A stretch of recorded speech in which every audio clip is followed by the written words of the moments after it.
Online attendees. I have Stu Sackelt, I have Kenzie Mucciaroni and Grant Woods. That's it? Yep. No public hearing. Any additions to the agenda? Mr. Chair. Mr. Chair, might we amend the agenda under section 5.1 RCMP? It says no response. However, I'm looking into the gallery and I suggest there might be a Suspect there might be a response. Yes. Okay. Thank you. I will move to adopt the agenda as amended. All in favor? Carried. Moving on to the minutes. Oh, will be generated for May. So moving on. Gentlemen. Welcome. Thank you. Appreciate your time tonight, and I would like purpose here is twofold. So the new acting and to provide you fourth quarter stats and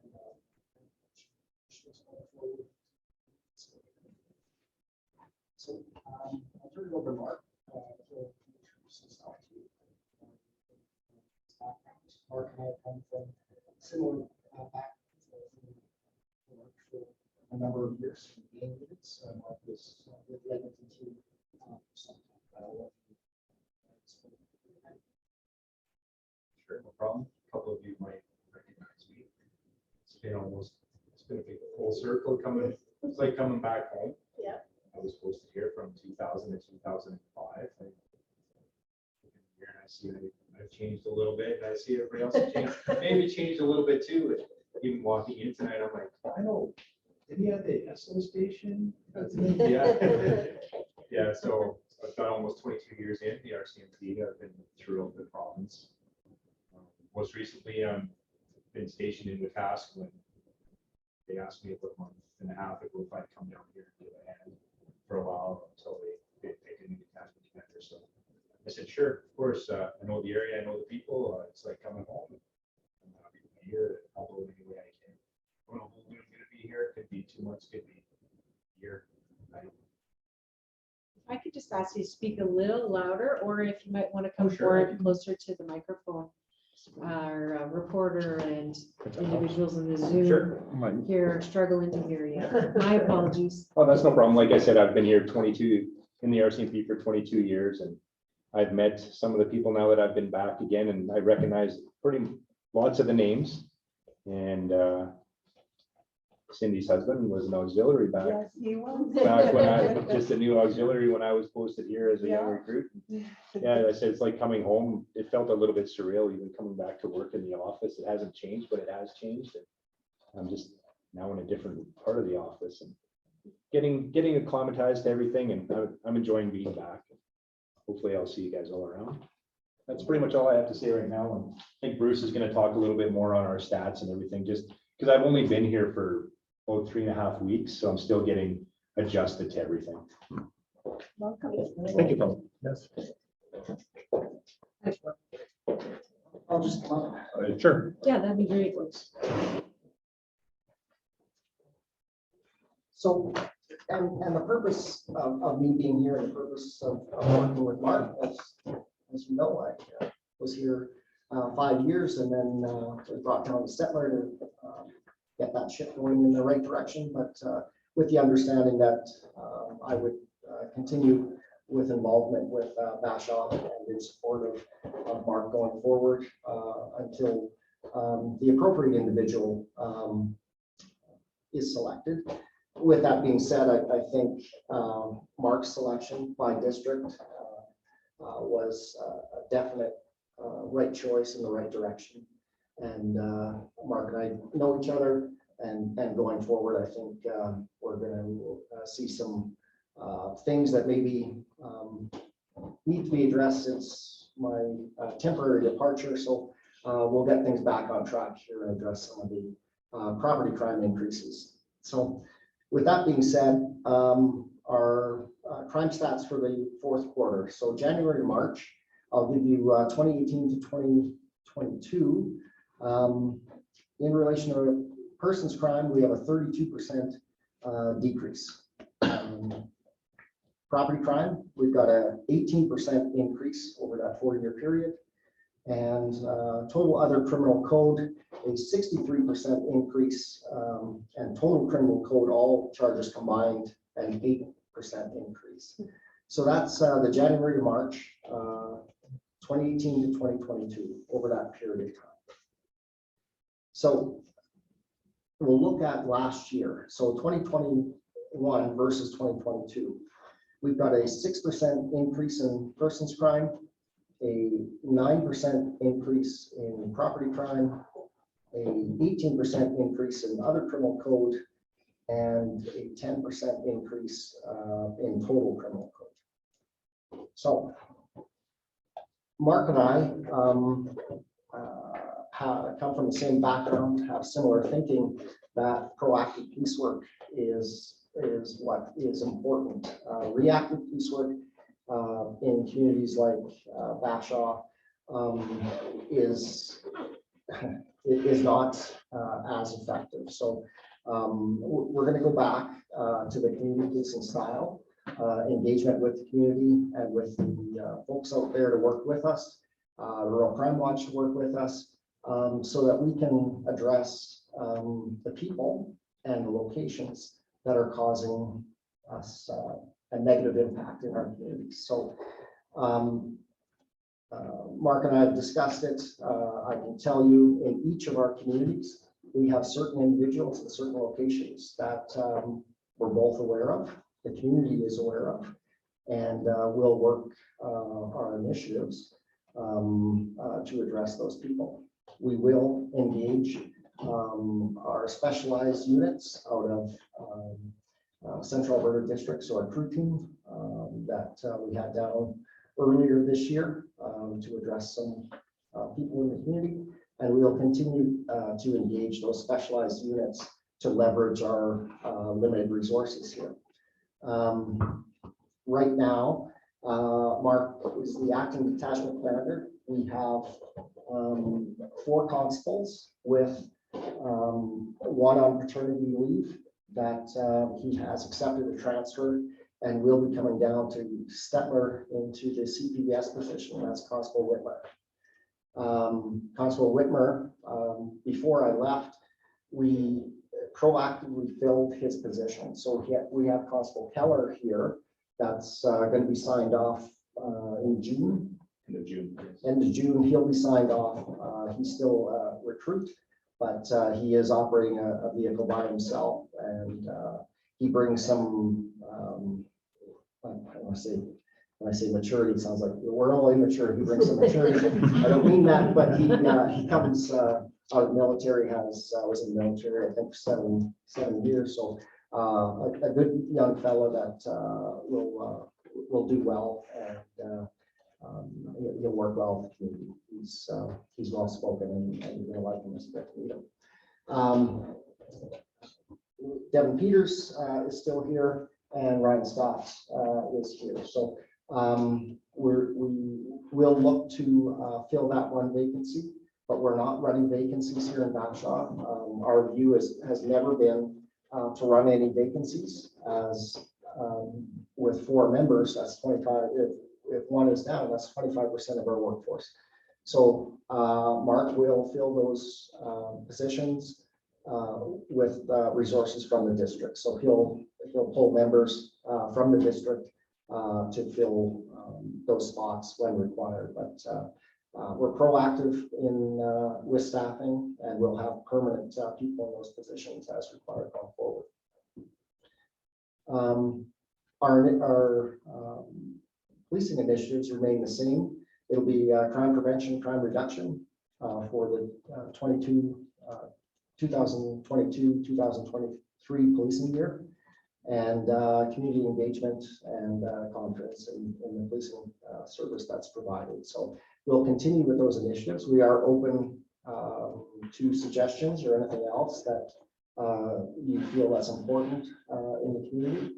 But right now, that's our initiatives that we put forward, but we're open to discussion of anything else you may feel is important. So when I was listening to your statistics, most of those increases came in the last year.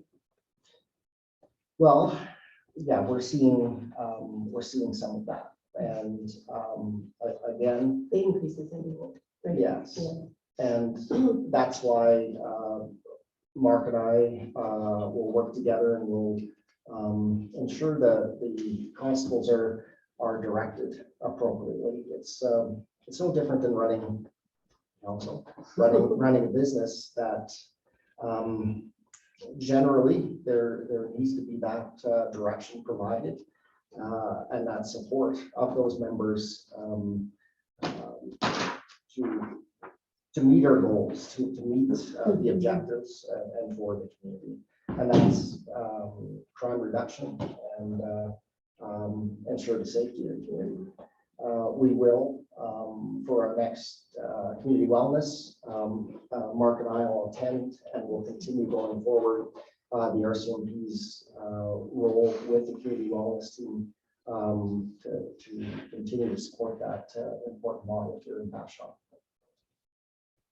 So follow up to Jackie's question, but before I do that, I just wanted to say thank you to you and your team. We had a situation on May 6th and your team was absolutely amazing at handling it. And I know my staff do very much appreciate how it was handled and the fact that we were all safe. So thank you. Follow up to Jackie's question. So she asked, or she said, we're seeing an increase over this past year. How do we compare, to central Alberta or different areas of Alberta? Like, are we seeing trends of increased crime all across the province? Or?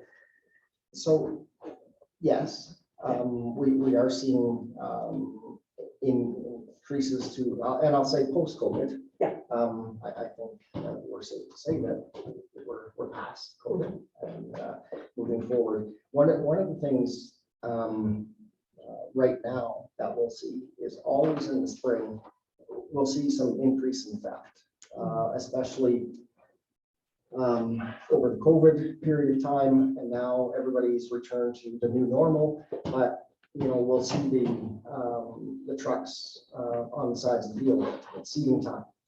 So the vast majority of those vehicles will have keys in them. I know why. We know why. We understand that. But it's 2022 now, and the bad guys know that too.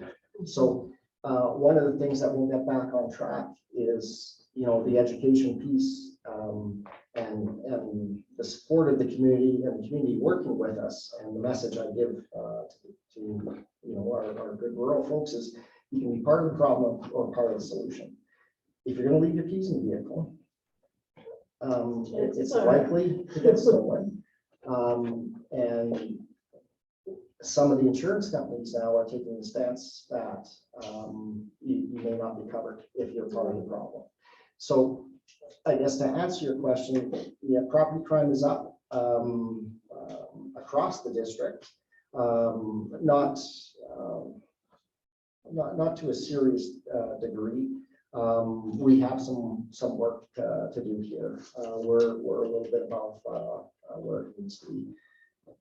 We'll get it back to but where, it's not just a where we should Bashaw be. problem It's or not- this area problem. It's not just a Bashaw problem. However, we've got some people in some locations that we need to address. Sure. I have a few questions. So my first one is, I assume you check all of our doors while you're out there, make sure we all lock them. How do we do? You know my tricks. I didn't do that tonight. But, Unfortunate. yeah. My first one, serious question, is about percentages. I'm a teacher, I love percentages. Yes. Percentages don't tell me a lot. I mean, 63% could be a big scary number, or it might Yes. not be if that's, if we have 3 of this crime and 2 more happen. Similarly, 6% doesn't seem that bad, but if we're dealing with 1,000 people, could be a lot. So are there some raw numbers that go with some of that? Because we don't have a report in front of us. Yeah, and we're going to provide that. Our quarterly report, we just got the stats today. Okay, And with that quarterly report, year end for our strategy branch, I guess, they have longer diary dates than us. But nonetheless, we just got the fourth quarter reports now. What Mark's going to be preparing is the community letter. The stats are going to go out in the letter, and also with some information on some other things, body cams, that type of information is going to be provided as well. But like I said, we just got it this afternoon, and we didn't quite have the time to put things together in a proper format for you.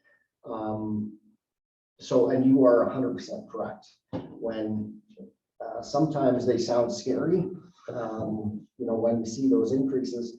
And I'll give an example of a person's threat, uttering threats. In 2021, there were 0 charges filed for uttering threats. In 2022, there were 6. So 600% increase. yes. drastic. Yeah. So the numbers are small, but the percentages will be huge.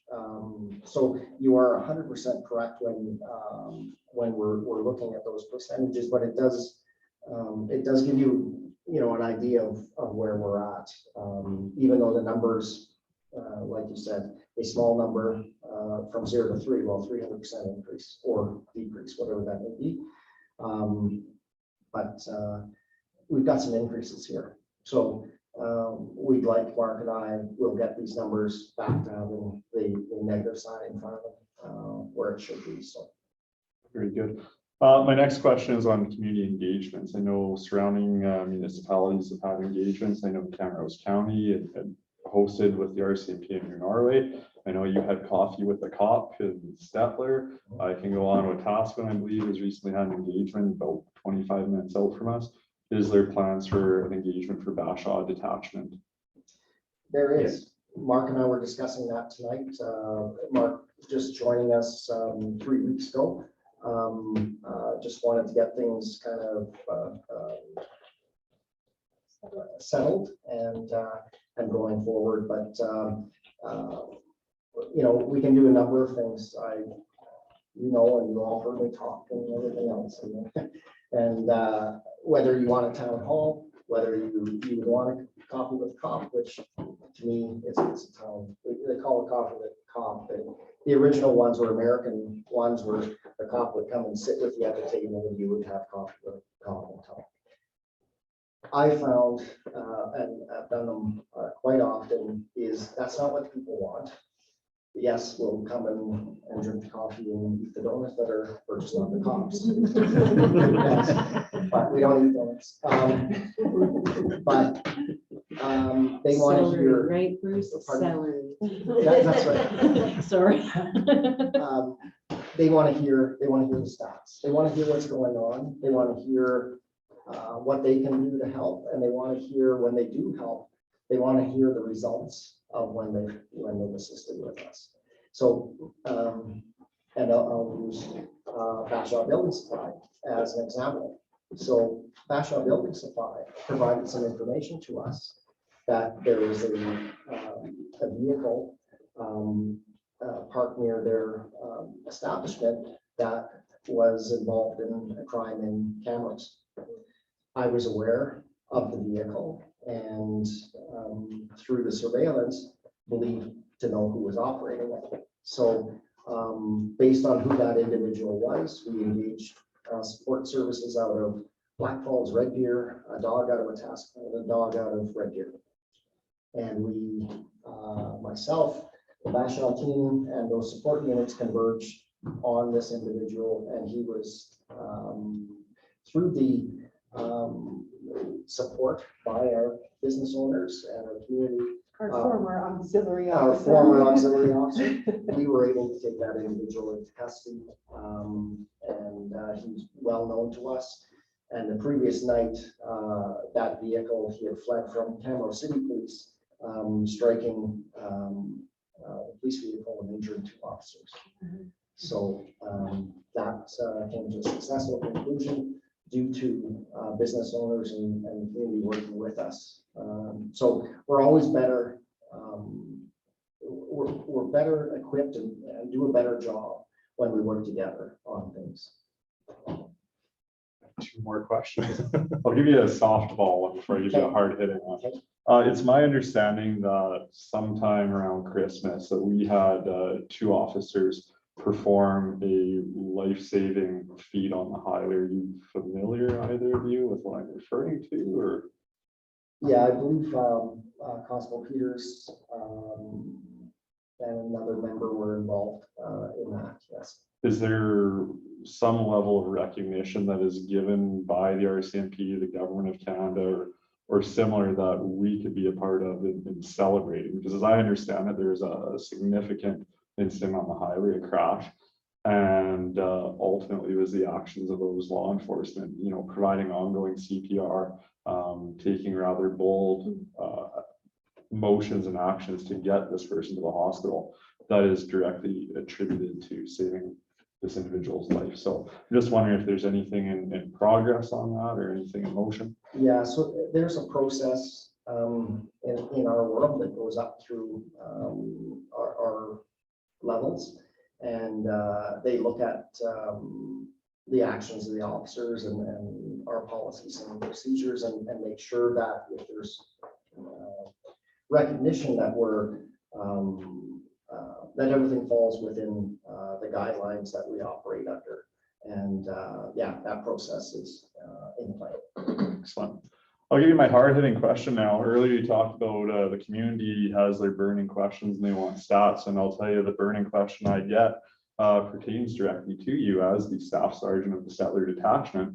I think you know where this is going, but I will hit you with it anyways, and perhaps I will get a political answer. We have heard and confirmed through K Division that there is discussion between the highest levels of the RCMP looking to merge Settler and Bashaw detachments. Are you able in any capacity to describe the state of those discussions, what a path forward might look like, and why people, you know, all the way up in Farintosh should be expecting, you know, law enforcement to come from, I don't know, Botha? So the RCMP is always looking at efficiencies across the country.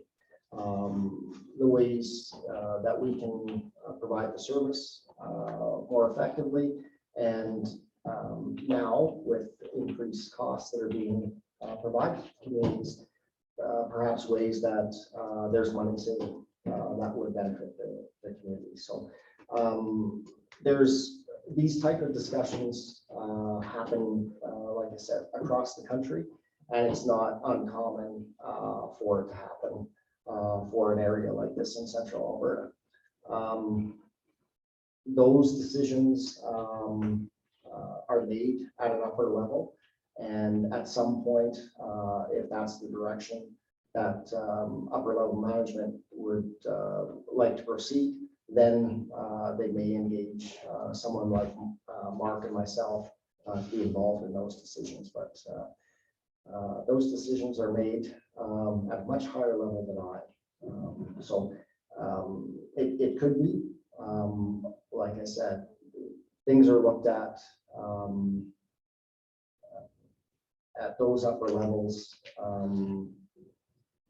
for all kinds of things that I wouldn't be involved in until such time as they deemed me important to the process. Thank you. That's all my questions for now. That's it. I have nothing to know. Thank you for I coming. just want to say that when Bruce talked about the community wellness team, the RCMP, first of all, Bruce himself was the initiator of the community wellness team. And secondly, it really does make a huge difference in our community. We probably wouldn't even know that it does because the RCMP are not as public as some of the rest of us are, but they are really critical to the success of that model. Thank you very much. Yeah, I'd like to extend my appreciation to you guys as well. And, you know, A good RCMP detachment is one of those things you don't notice. It's true.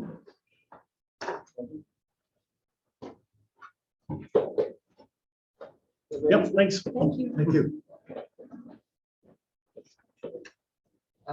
Mark? I probably won't be sticking around for the whole meeting, so thanks for having me. And I'm sure you'll see me at the next one. You're welcome I anytime. probably won't be as articulate as Bruce is. He's been doing a few of these. Yeah, but I'm sure I'll see you guys around, and thanks again for having me back. Thank you. Thanks for coming. Thanks. Yeah. Moving on. 7.1, development permit 2022-3. Development permit 2022. Sorry, I have I have the incorrect number on this. It says 20221, it should be 20223. My apologies.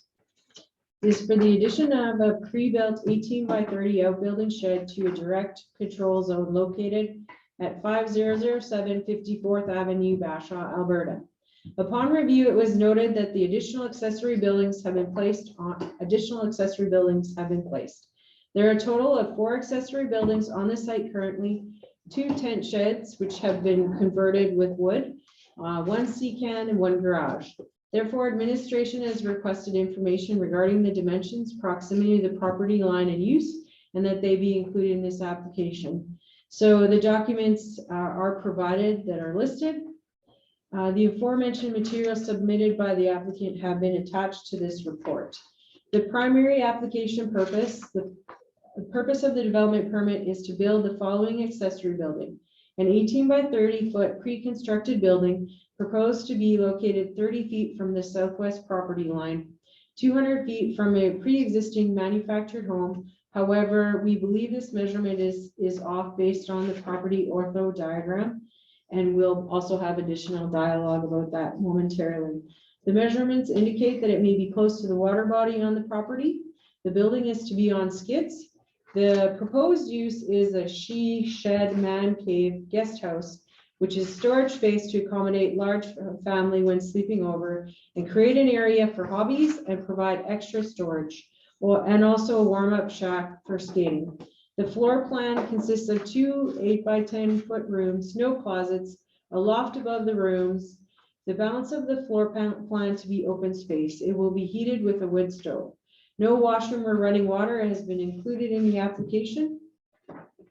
As the applicant has indicated, the space will be utilized for sleeping. The most applicable definition within the land use bylaw for the proposed accessory building or shed is housing secondary suite, being a self-contained living space.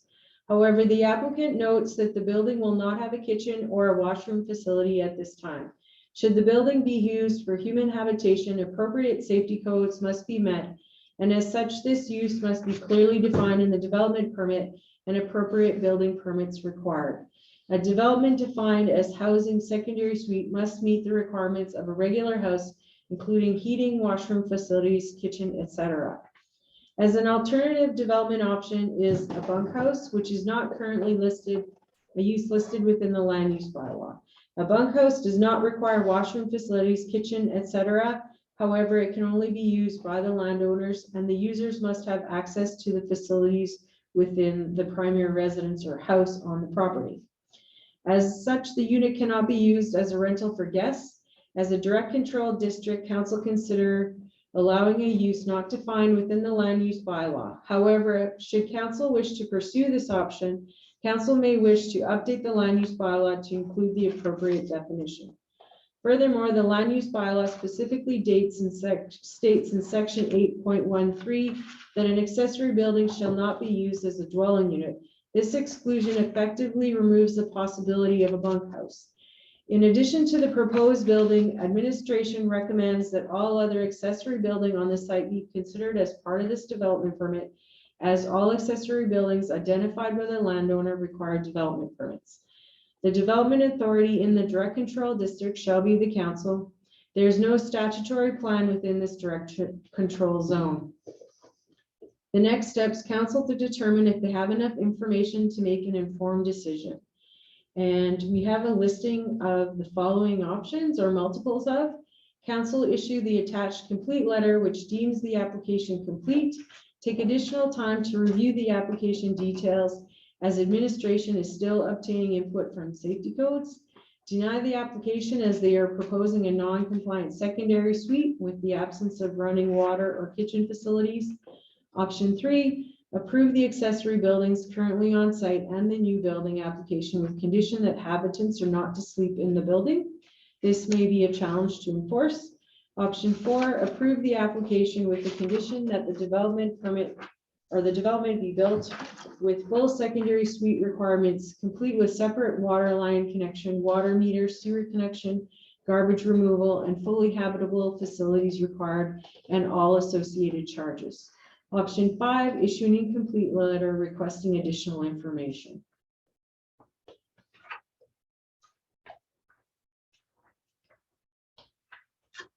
And so within the application, there was just a question about measurements.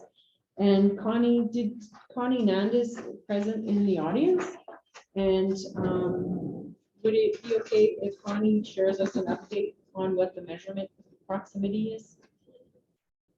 Is that okay, Yep. Mr. Chair? Where it says 200 feet from the pre-existing manufactured home, that is actually 117 feet to the deck, and therefore then it is 128 feet to the west side of the house. So it isn't quite as big as the 200 feet measurement there. I'm blaming that on my spouse. On the other, where it says the measurements indicate that it may be close to the water body on the property. The actual, where the site is, or the proposed site is 12 feet from our fence, and the fence is 6 feet from the water's edge. The water's edge on this property, though, this is 2.59 acres. On this part of the property, that's 6 feet above the water's edge. It is, the water is below where the proposed building is supposed to go. So it's 18 feet in total from the water's edge. Yeah, and so as the property goes, where we're wanting to put this guest house, the property then, as it gradually goes around the slough, it becomes where you can walk out into the slough. But at this particular point, it's 6 feet.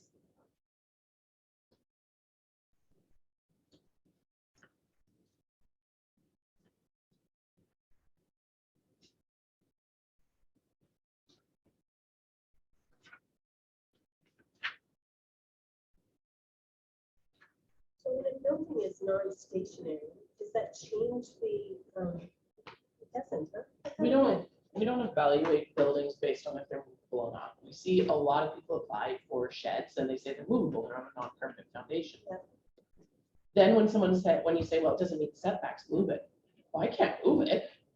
So we don't look at how it's attached to the ground, if it's a permanent foundation or not.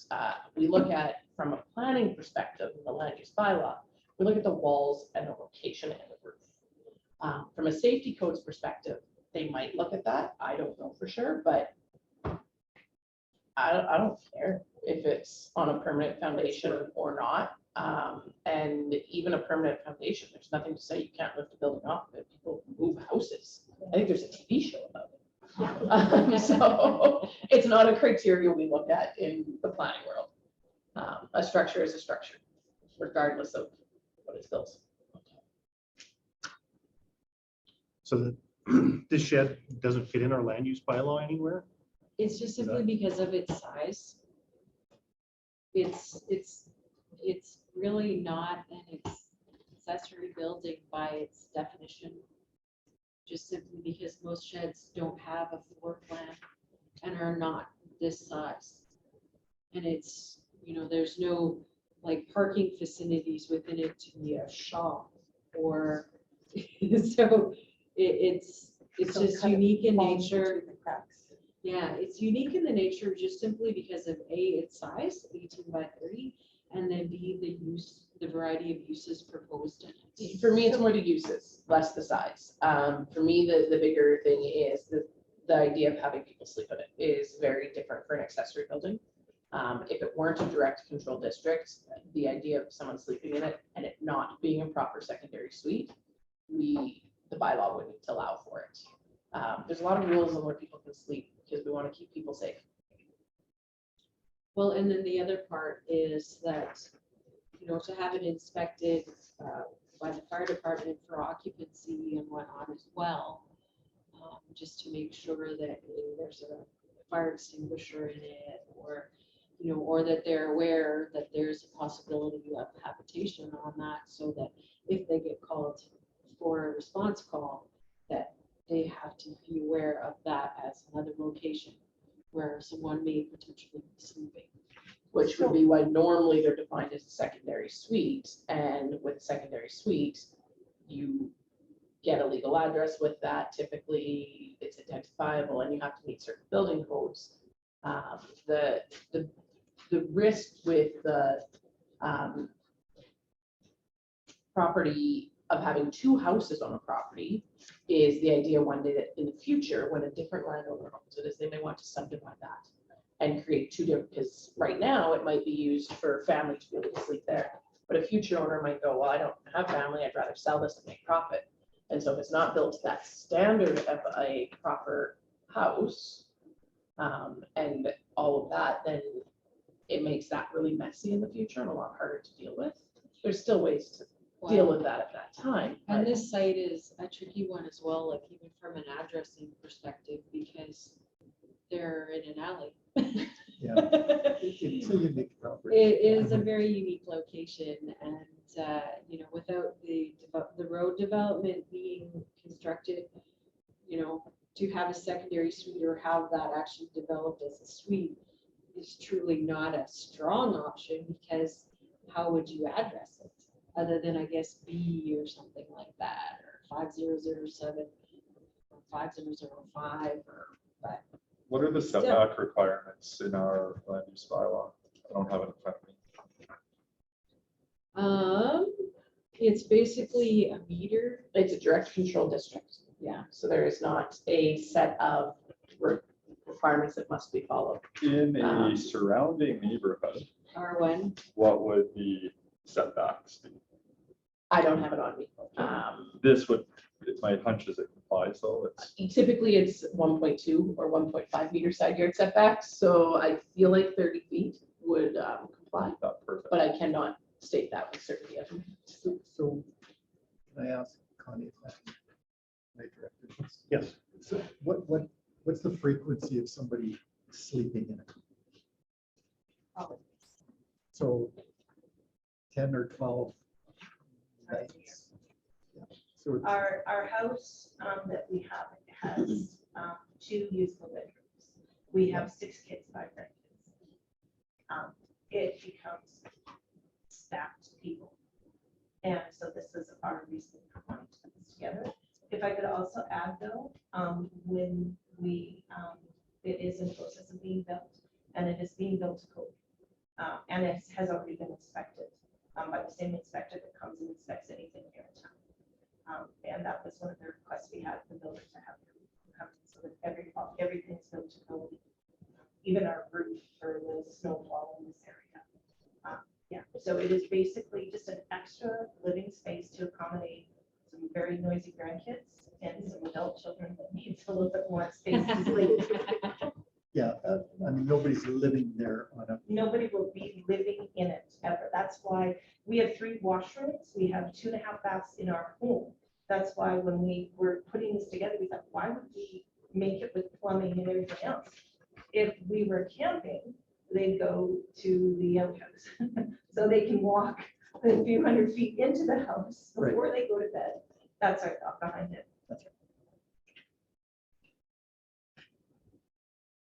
So then, if it's been inspected and everything, and I'm just looking like, from a safety perspective, the windows and things like that, they're to the proper size, that if there's an emergency, they can evacuate. Everything. It is, it has electricity. It's wired for electricity. And that it's all, everything has been done to code and inspected.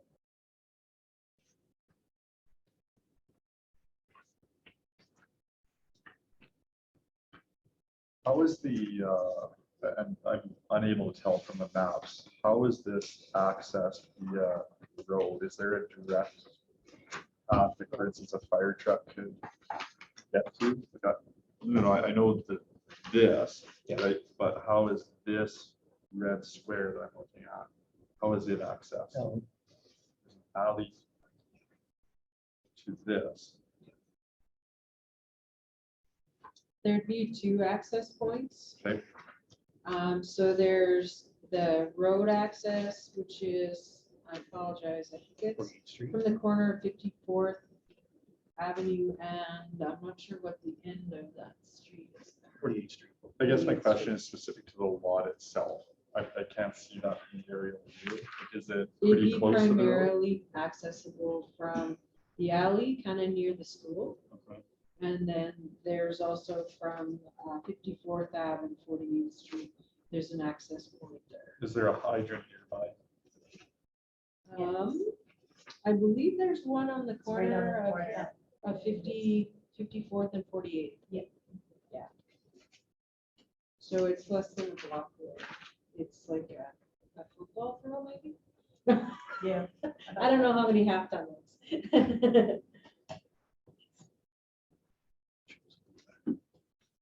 So where is the That's actual? the back, right? That's the house. And truly, I'd have to double check because there might be one on the other side, Where's the hydrant? kind of by the school. I think so too. That I don't. Like on the corner This is across the Woodward, school so- in front of Hazel's property. Yeah, There's I one think there so. too.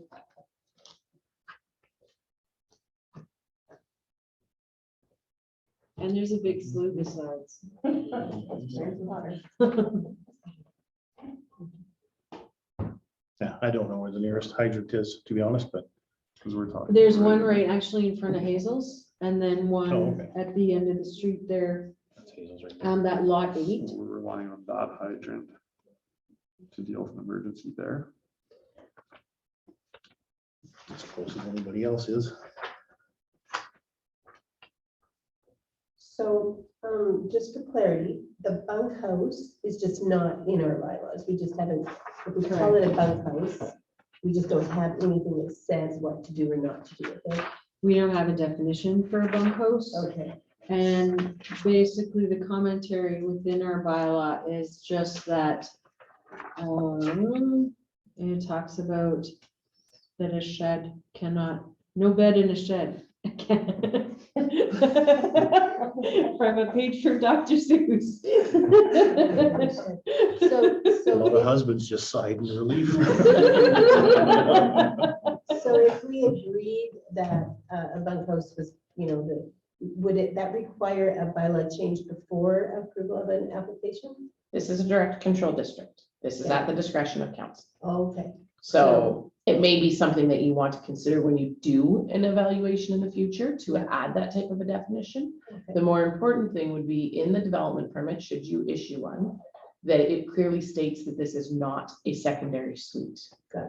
That this, if that's the route you're choosing to go, or you clearly state that you expect it to be a secondary suite, which would add significant all the other cost stuff. to this development.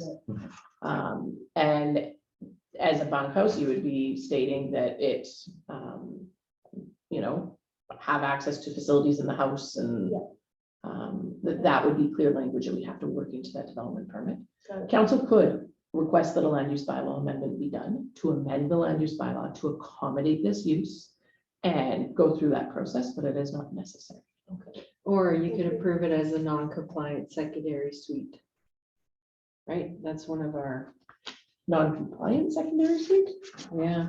Yeah, look at that word. That's not approval though, is it? So it's not It's approval. Deny it. That's Oh, deny it. Yeah, I Sorry. was gonna say, we can't Sorry. approve a My bad. non-compliant. Safety Yeah. codes will Yeah. So on, not be okay with that. That will come and bite you at the Gotcha. next step of your approval process that's after this. on page 2 of the RFD, it says a bunkhouse does not require washing facilities, etc.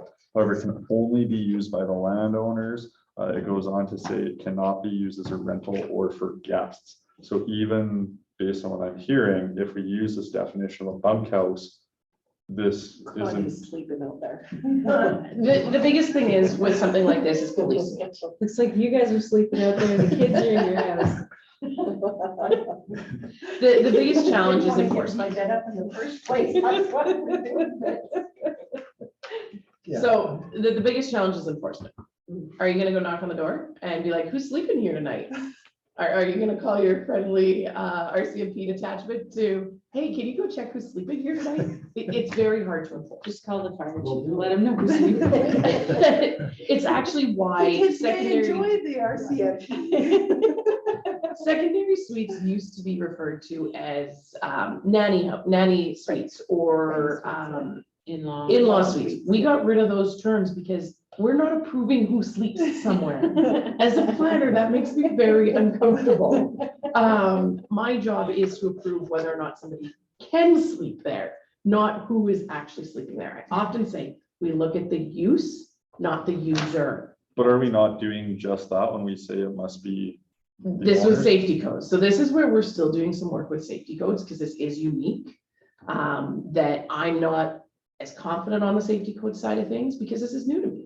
In fact, the first time I've ever had somebody want to put a bed in a shed and admit it.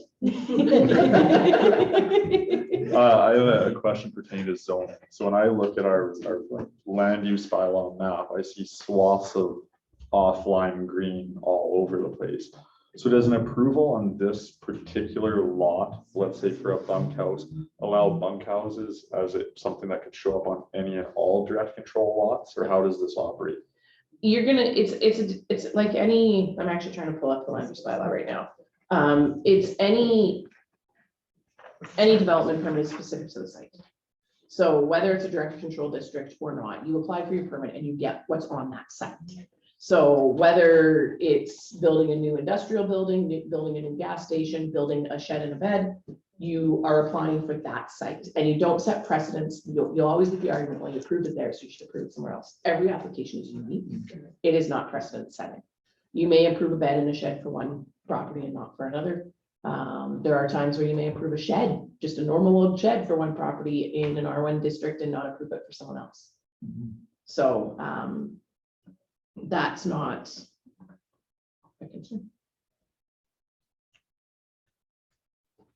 One of the things that concerns me about direct controls in general is it removes two things. It removes community engagement opportunities, which normally, that would be an element here.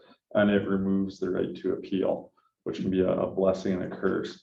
So I'm just curious why administration says they are of the opinion this does not require community engagement. Can you elaborate on that, please? Development permits don't require community engagement. So that'll be my first correction. Sure. Development permits are past that in the approval process. Land use bylaw amendments have a public hearing. So you have to go through that public process. Subdivisions have a required circulation and notification. There's a public opportunity in advance of making a decision. Development permits, we give notice once it's approved. Right. We can, before it's approved, go out and say, hey, we're looking at doing this. It doesn't always happen. There are examples where it does, usually in unique circumstances. And so for a development permit, not in a direct control district, once it was approved, we would, and actually in the direct control district as well, if it's approved and there's no variances and it's just a permitted use, we don't typically give notice. Right, but this would be a quote unquote discretionary use if permitted, so the notice would be published. Am I mistaken there?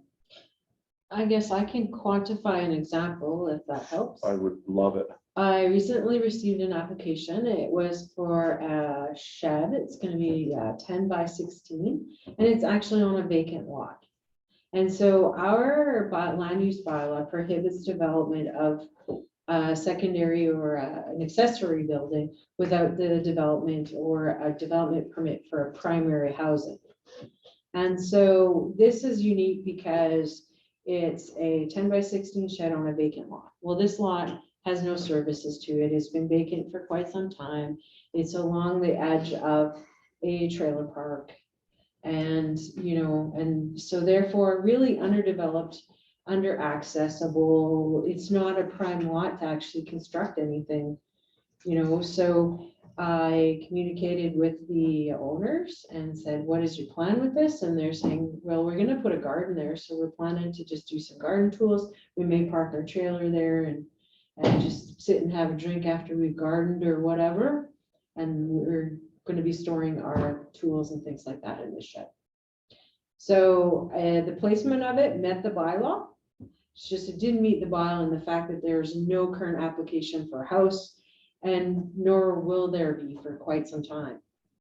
But that would generally be posted. And so that one was actually advertised. So what we did, our typical process is we posted it on the office bulletin board and then provided each adjacent homeowner with a notice. It's called a notice of, Like notice of decision.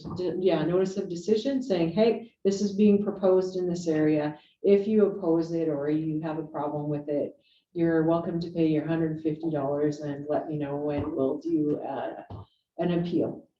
But that's But they because have it to was pay. outside of the. Correct.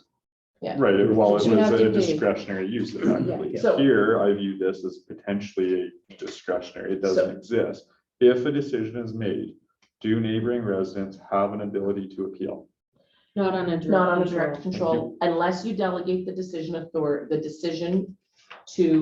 unless you direct administration to make the decision, or unless you direct administration to issue the development permit, then there's an appeal on a point of law. If the development, and my personal opinion is if council's in charge of a direct control, council should issue that development permit. That's why they're doing it. And then there is no appeal on a council decision. So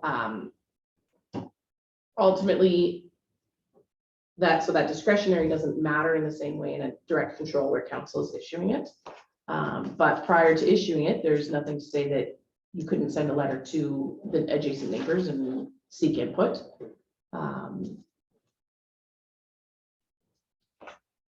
Is it our land use bylaw that provides this definition of a bunkhouse? There is no definition of a bunkhouse in our land use bylaw. I was just wondering where that definition comes from that can only be used by the landowner. Because typically a bunkhouse was where the hired man lived. And so that was just through discussions with safety codes. That's how they defined it over the phone. And again, that's that piece where we're still doing a little bit more homework on this because it is unique. And honestly, I'm sure that this is not the first application for a bed in a shed. Difference is, we have a very honest applicant here who may be kicking herself now. So it's just a bit of a different type of thing. I am positive they are more common in counties and rural settings for the hired hand. But I slept in a barn once, like growing up, I've done that. I'm sure it's no different in that respect, right? Like, I've slept in a shed. I believe that. Some places call it a cabin without running water and everything, right? Pelican Point. I was at a horse show and we didn't want to stay in the trailer with the parents, so we slept with the horses. It was great. Can I ask about the C-can and tarp sheds, et cetera? Would it be standard for us to waive the development permit fees times 3 and just merge it in with one application? This is kind of a standard practice that I've implemented internally.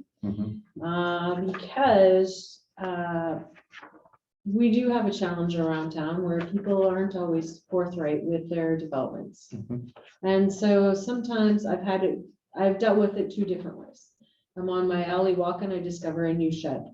So I send the person a letter and they get mad. I'm on my alley walk and I call the person up and say, hey, did you know you need a development permit for this shed? And then they get mad.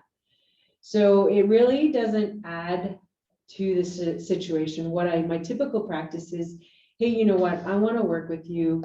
You know, I realize this was an oversight or whatever. And so I typically, and then through the dialogue, often I discover there's more than one change to the property than just their simple little shed. So I'm like, okay, rather than saying, here's your $150 bill for this building, and here's your $150 bill for this building, and this and this and this, which gains all kinds of popularity in my world, but extra cash for the municipality.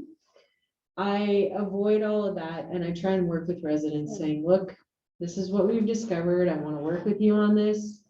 And we're gonna make the best of a difficult or challenging situation where please put all of your developments on.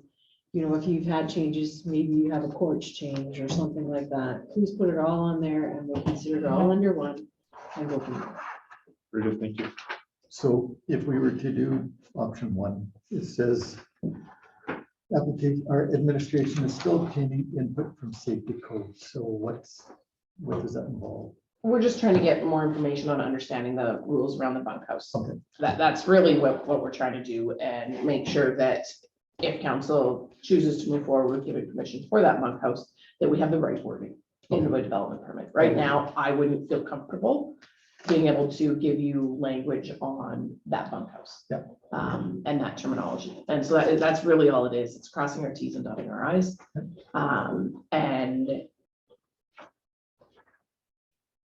yeah, basically. And well, what would happen is we would generate a version of the development permit based on the information obtained from safety codes. And then the development permit would be available for council consideration and approval. And if there was any additional conditions they wanted to add, Then we bring that back at a next meeting type thing. Okay. Any other discussion? I'm opposed to secondary suites in general. And I believe the intention of this is to turn it into a secondary suite. We opened by hearing it would be called a guest house. And so I am opposed to this particular development. I'm actually, would say I'm in favor of it because I believe it is, I've been in that situation where you need extra rooms for family and friends, and there is no motel in town. And other than putting somebody in a tent, which I don't do anymore, I understand the need for a place to have guest stay, and also the uniqueness of this property. It is a unique piece of land in town. It is not on a major road. It is just on an alley. It is in behind. It really is out of sight. and if I may comment, Mr. Chair, I've communicated with this landowner, and when we were dialoguing under a previous version of the land use bylaw, the placement of like their manufactured home, and originally we were dialoguing about the possibility of subdivision and what that would look like, and really due to the proximity of the water body and everything there, and part of her property is actually on the other side of the water body too, so like it is a unique, and it's virtually like there's not a lot of options for subdivision on it. No, there isn't. So It's true. it is a unique, very unique property from that perspective. Jackie, Cindy, thoughts? I think I agree with Brian. I think that it would be worth, just doing what we have to do to obtain input from safety codes. I'm not sure, Councillor McIntosh didn't express why he's not, he's opposed to it, but I don't have any opposition to it that, in general. So I would agree to just crossing your I's and dotting your T's. Or whatever. Crossing my T's, dotting my I's might be better.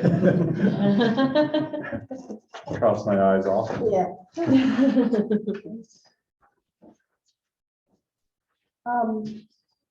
I think just given the unique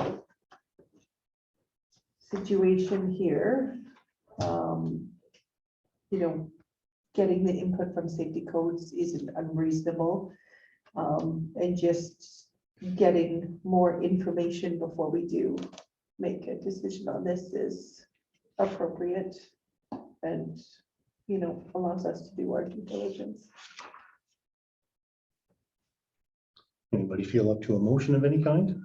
I'll make a motion that we Option one. Presented. Last chance for discussion. All in favor? And opposed? Motion is carried.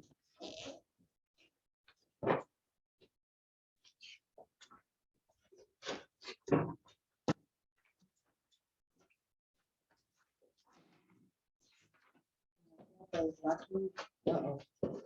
I got a back-to-back copy. Can I circle back around to get that signed? Yep. Probably tomorrow, I think I have to. Yeah, I can- And if I may confirm, essentially what that means is you deemed it complete, we will come back with a bit more information and A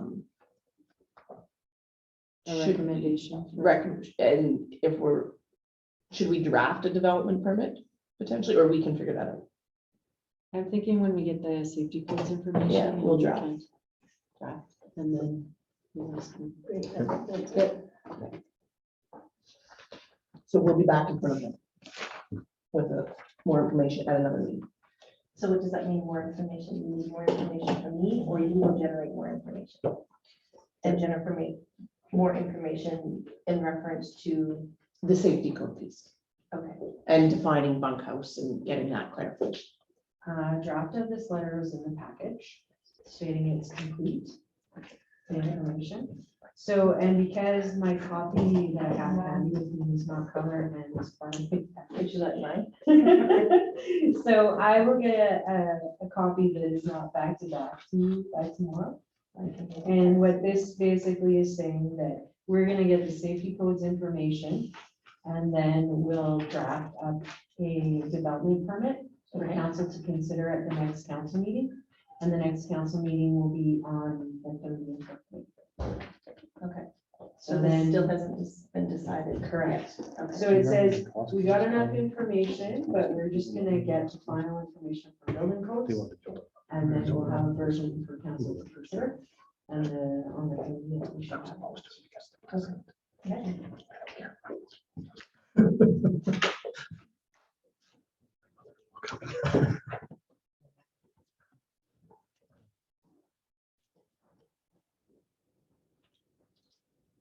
Counselor Orem is just taking a quick bio break. Perfect. Yes. I should add, you are welcome to stay for the rest of the meeting if you want, but you don't. Thank you for your time. Thank you. Thank Thanks, you. Don. Good night.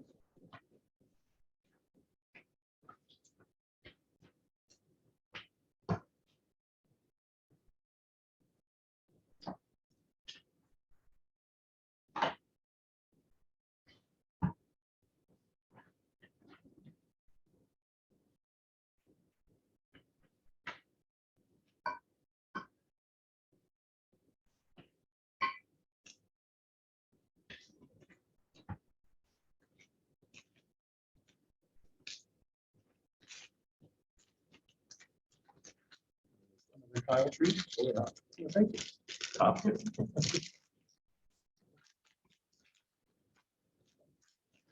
Just as I was polishing off my quarter pounder today, I had a customer text me, don't stop for lunch. He says, we got hot dogs on at the office here. Yeah. There's a choice. Put a couple extra hot dogs just to be polite.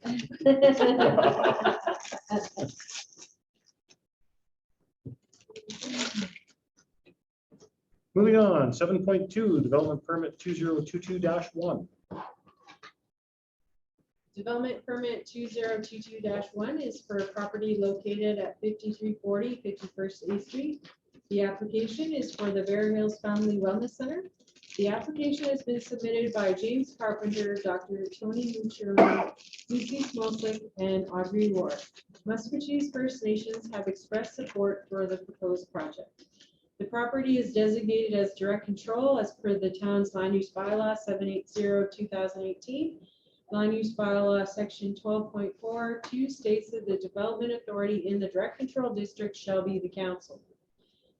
The applicant began discussions with the town regarding this application in November 2021. The development permit was submitted on January 10th, and a complete letter was issued on May 3rd, 2022. The intention of this meeting is to have an open dialogue with council regarding the application submission.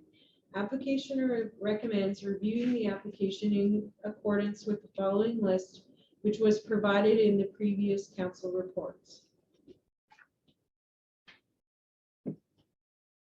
And so, I'm not sure if it's worth going through the whole listing or not. Upon completion of the review, the made submission, council may begin reviewing the additional and optional information. This may be done at the same meeting or a meeting on another date. And the application materials and optional materials submitted by the applicant have been attached to this report. And so the intent of this meeting at this time is just to go through the list of 1 to 12 and to review what is included within the application to find out, have we got the information we're looking for?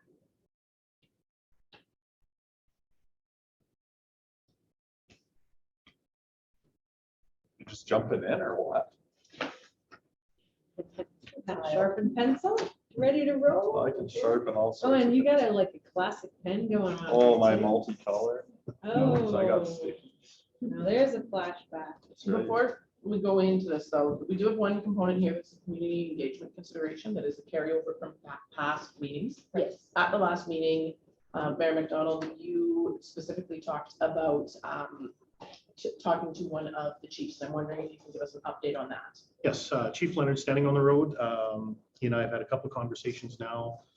When I last spoke to him, he said that there was a change on the Musqueam Chiefs Tribal Council. They have a new chief on there, so they're giving him a little chance to get his feet under him. He and I have played phone tag for about the last week, and someone from the MCTC office phoned me today to set up a meeting with myself and the tribal council later on in the month. Excellent.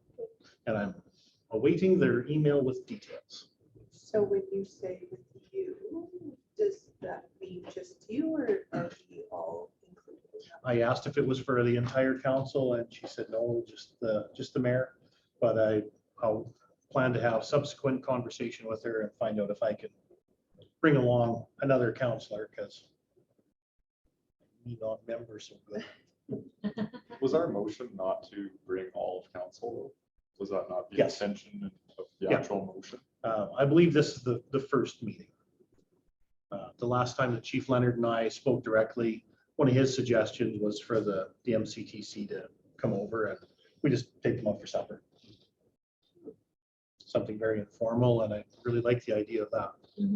But you just said we, but now it's Yes, in this first meeting. just to clarify Yeah. where we're at. Okay. Thank you. That just helps me understand where that's at, because I know initially we had talked, administration was going to lead that, but administration has no experience and wants to make sure that protocol is followed. And it sounded like you were maybe the better person to lead that, so thank you. Yes, thank you. And I guess if we want to move into the dialogue, we do not have a report in front of you. This is really your guys' first opportunity to have reviewed everything. I know Teresa and I have both been through everything. This is my printout of the main application and the supporting information. And I feel like I might be able to recite some of it in my sleep at this point because I've spent so much time reading it and reviewing it and understanding it. And so my suggestion was going to be focused on the core application, as I'm calling it, which is about 48 pages long, and kind of work through each one and have open dialogue amongst yourselves, and be able to talk about things you really like, things you have questions on, things I may be able to answer and Teresa may be able to answer, and things we may not be able to answer. And I do believe we have a couple representatives of the land ownership group here tonight who might be able to, if council wishes, to have dialogue with. That is a council decision. And so I would say jump in on point 1. And whenever you want me for an opinion or comment, I am right here.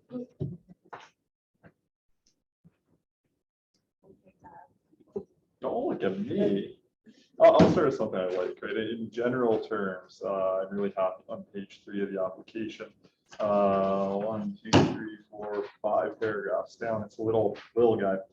I really like this line of healing from symptoms of illness and cultural disconnect. First Nations are establishing culture-based intervention programs, reconnecting individual to his or her culture. So I thought that was valuable. And then on page 4 in the second paragraph, it talks about culturally rooted addictions research, connecting Indigenous wellness and cultural renewal by bringing a link, an awareness to the link between colonialism and addiction, and actively recentering an Indigenous worldview and governance in that process. So to me, this is kind of the bread and butter of what I teach in Social 30, Social 9. Some of the connections go on and really just bring in that spiritual aspect. And so when I think about facilities like this, typically the ones that I have come to think of often have a very Christian or Eurocentric kind of bent to them. And here I see programming that is just replacing some of those elements with something that is more culturally sensitive. So I thought that was a really strong place to start. And even just the idea, section 8 on page 5, defining intergenerational trauma, referencing the 60 scoop residential schools. Again, I think this is useful and beneficial knowledge. And I think when we look at this line here that I want to linger on is the first sentence of section 8. It says trauma is transferred from trauma survivors to their children and further generations of their descendants through complex post-traumatic stress disorder mechanisms. So to me, those are noble things to be wanting to tackle on, complex post-traumatic stress disorder, I think is a very noble endeavor. So I think I'll start with that as a positive, if anyone else wants to jump in. I felt much of it was positive as far as looking at it from much of the things they're talking about, such as teachers and elders and cultural awareness, those sorts of things. I obviously believe that that's really important for the Aboriginal culture, and I don't know, I don't have enough information to know if that happens in other centers or if it's just this is brand new here. I have no idea whether this is something that is started from scratch or whether this is a duplication that in another center that shows really positive outcomes. I don't know if anybody would know that. Yes, no, okay. So that part I do like. I do have a few questions. One of them being, a daycare was mentioned here, I think, but was in earlier documentation. And so just wondering where it might be in that center. When I think about our daycare down here, there's a lot of rules around daycare. So just was wondering about that. And also, I noticed, I know that there's often we talk about this is not a treatment center. I did notice when reading that they do talk about some of the recovery beds and things like that, which I always believed was part of treatment. And so I just would like some clarity around that. Jumping off of that point too, I think, I attended the open houses.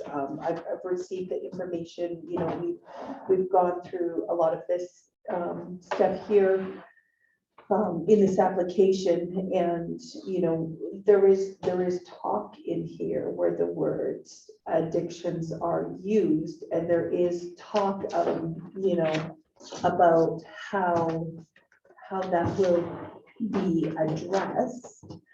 On page 12, it talks about, under project description, it talks about, the systemic issues, cross-cultural issues and roadblocks, such as trauma from residential schools, mental wellness, cultural identity, and addictions prevention will be addressed through the following. And so when we go down this list here, addictions awareness and prevention, You know, a lot of them are related to drugs and alcohol. And I know that I've had conversations with a number of community members who've reminded me many times, addictions aren't just drug and alcohol. Addictions come in many forms: social media addictions, TV addictions, smoking, gambling. And so, you know, when I'm having these conversations, I'm just like, it's hard for me to understand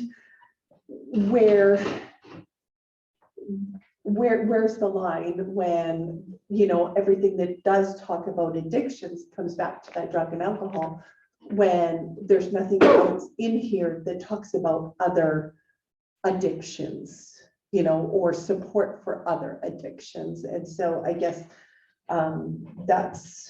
that's one of my questions here is, you know, we've been told through different various means that this isn't just about drugs and alcohol, but when I'm reading this, the addictions piece is just focused on drugs and alcohol. And, you know, I mean, I'd love to be able to justify this, that no, there is other supports available. So I guess that's my question, is what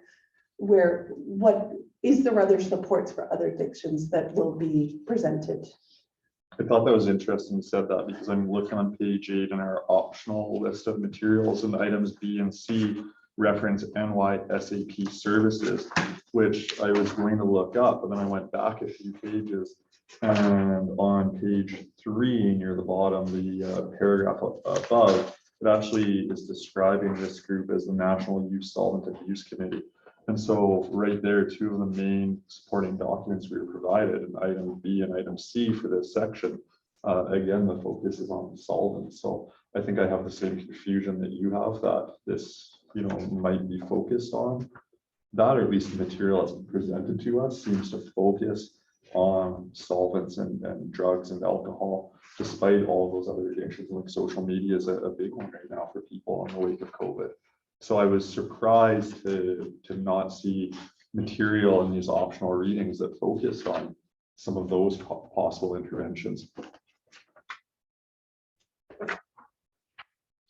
I would also add to that, if even, like I said, I know a recovery brand is part of, usually an after detox kind of opportunity.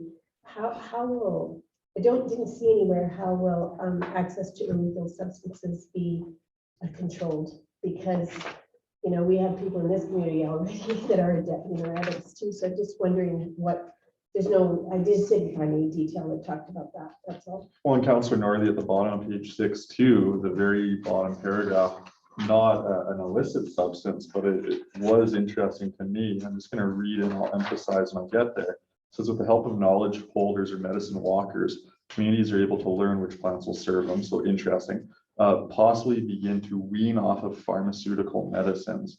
And so I underline that wean off of pharmaceutical medicines, because that was, you know, an interesting point where it seems to be a blend of this traditional knowledge. But to me, I'd also, you know, raise my antenna and say, well, what are we talking about weaning off? Because that to me has, you know, some health things. I think of withdrawal, even of something that you use normally just to maintain or get through the day. So I did have questions surrounding that. So if I may, the more I'm listening to this conversation already and I'm taking some notes, what I'm hearing is, and please correct me if I'm not hearing this correctly, is questions, more details on the uses. And I know we asked for that. And in fact, I think the little subheading of this section is to provide confirmation of exact uses to be included in the site, including a detailed description of each activity. What I'm hearing is that you still want more information on those uses. You want to know, will there be detox beds? How will the recovery beds be used? Maybe I'm going to put words in your mouth, but in my mind as a planner, I'm going to, if I'm going to write a development permit, how many beds are going to be for a detox or a recovery? How is the site going to be used? How is access to potentially prescription medication that does exist and is needed going to be controlled? And also, how are illegal drugs going to be controlled and coming into the site. So to me, it sounds like you're still asking questions about these uses. You've gotten some great information. You probably have a better understanding of what's being proposed. I know I do from reading this. But you still have questions. And that daycare piece, I think, is one I noted as well. Yeah. So. Even just a general on number 14 on page 8, you know, in our list here, the nutrition was one of the components that was kind of listed as, you know, it'd be one of the focuses. And it says, you know, when communities learn how to be self-sufficient and rely on each other in time of need, it returns the community to traditional times where each community was responsible for growing, harvesting, sharing foods and goods. And that's it, that's all. Like I want to know, are we talking greenhouse installation? Are we talking, you know, there's another part here on page 7 where it talks about going into the bush for various non-spiritual activities such as snaring rabbits, fishing, going for walks. So just a section like that, you know, it gives you a little bit of an appetizer, and then playing into that with the nutrition theme. But it's always a good joke if you have to explain it. But it gives you a little bit, and I just left lining more here.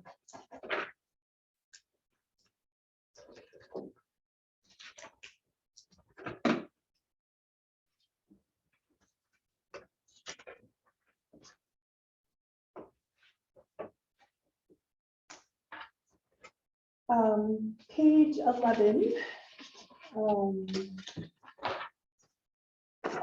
Other section 6 here, it says visitors do not require supervision. All visitors will be required to check in at the main entrance as per safety procedures in case of emergency evacuation and such.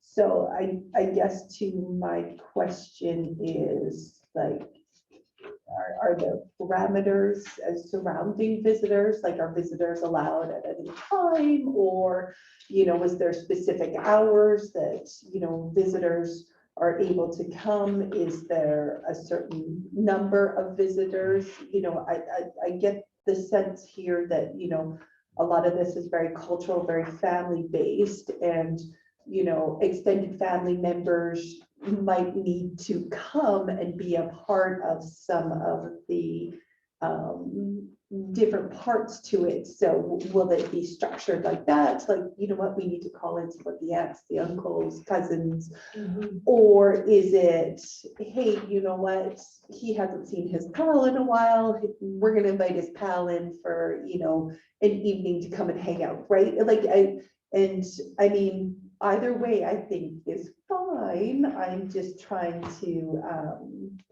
you know, understand what the parameters are around visitors. I'm actually glad you brought that up, because I made a comment that I think was seen as pithy at one of our meetings where Chief Standing on the Road was here. And I said, look, when I Google a treatment center or a family wellness center, I get chiropractic care. And, you know, it wasn't meant to be a joke or an insult. I think it was taken that way. And so Chief Standing on the Road very eloquently talked about, well, you know, add in First Nations to your Google search, make some of those adjustments. And what I found, Councillor Oram, on that is typically, you know, the few that I was able to find in Western Canada that are even close to this, their visiting policy is very, very clear. It is maybe 1 day a week, and it's immediate family only, and it's check-in, and it's heavily supervised by the people on site. And so when you're talking about that as an area where you're not sure about, I echo that, because at Chief Standing on the Road suggestion, I went and dug, and that's what I found. The other thing I will mention that, because I suspect we're probably trying to move on to item number 2 here, which is number of beds and rationale for overnight guests. Here, the numbers are all over the place throughout this document. In section 2, it says a capacity for 38 rooms, 50 beds to sleep 96 people, an average of 30 to 40 clients to sleep at the center. And I suspect what you'll find is when we move through the document, even just flipping to page 11 or page 9, the numbers aren't consistent even within the span of 2 pages, up to 40 clients. And later on, the numbers will be a number of different families. So I point that out because here, where it says up to 40 clients, well, on section 2B, it was an average of 30 to 40 clients. To me, up to and an average are 2 very different things. And that's just 2 pages apart. But the reason I bring that back to, you know, Chief Standing on the Road's very generous opportunity for me to correct myself and really dig into what a First Nations treatment center was about.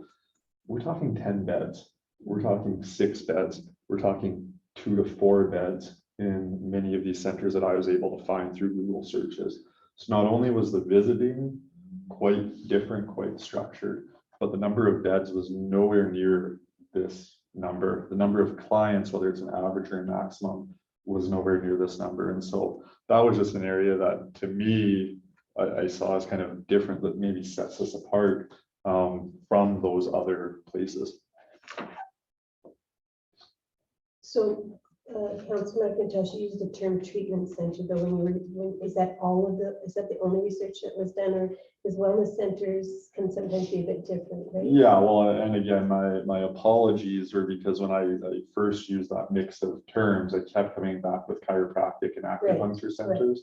And so I just tweaked the wording to actually find facilities that exist in some form in Alberta. And I found, one Grand Prairie-ish. I found one kind of left or southern Alberta-ish. Yes, there's some. Yeah, one down there. So those are the ones that I was able to find. And I by no means consider that to be inclusive, but I certainly, in all those cases, was very controlled in terms of the number of visitors, the timing, even it was Sundays typically, and the number of beds was quite a bit different than this. But perhaps you have a different set that you were able to find. No, actually, I don't. I just wondered, I heard you use the term, so I was wondering if that's what you were referring to or not. Mixed and matched. Yeah, thank you.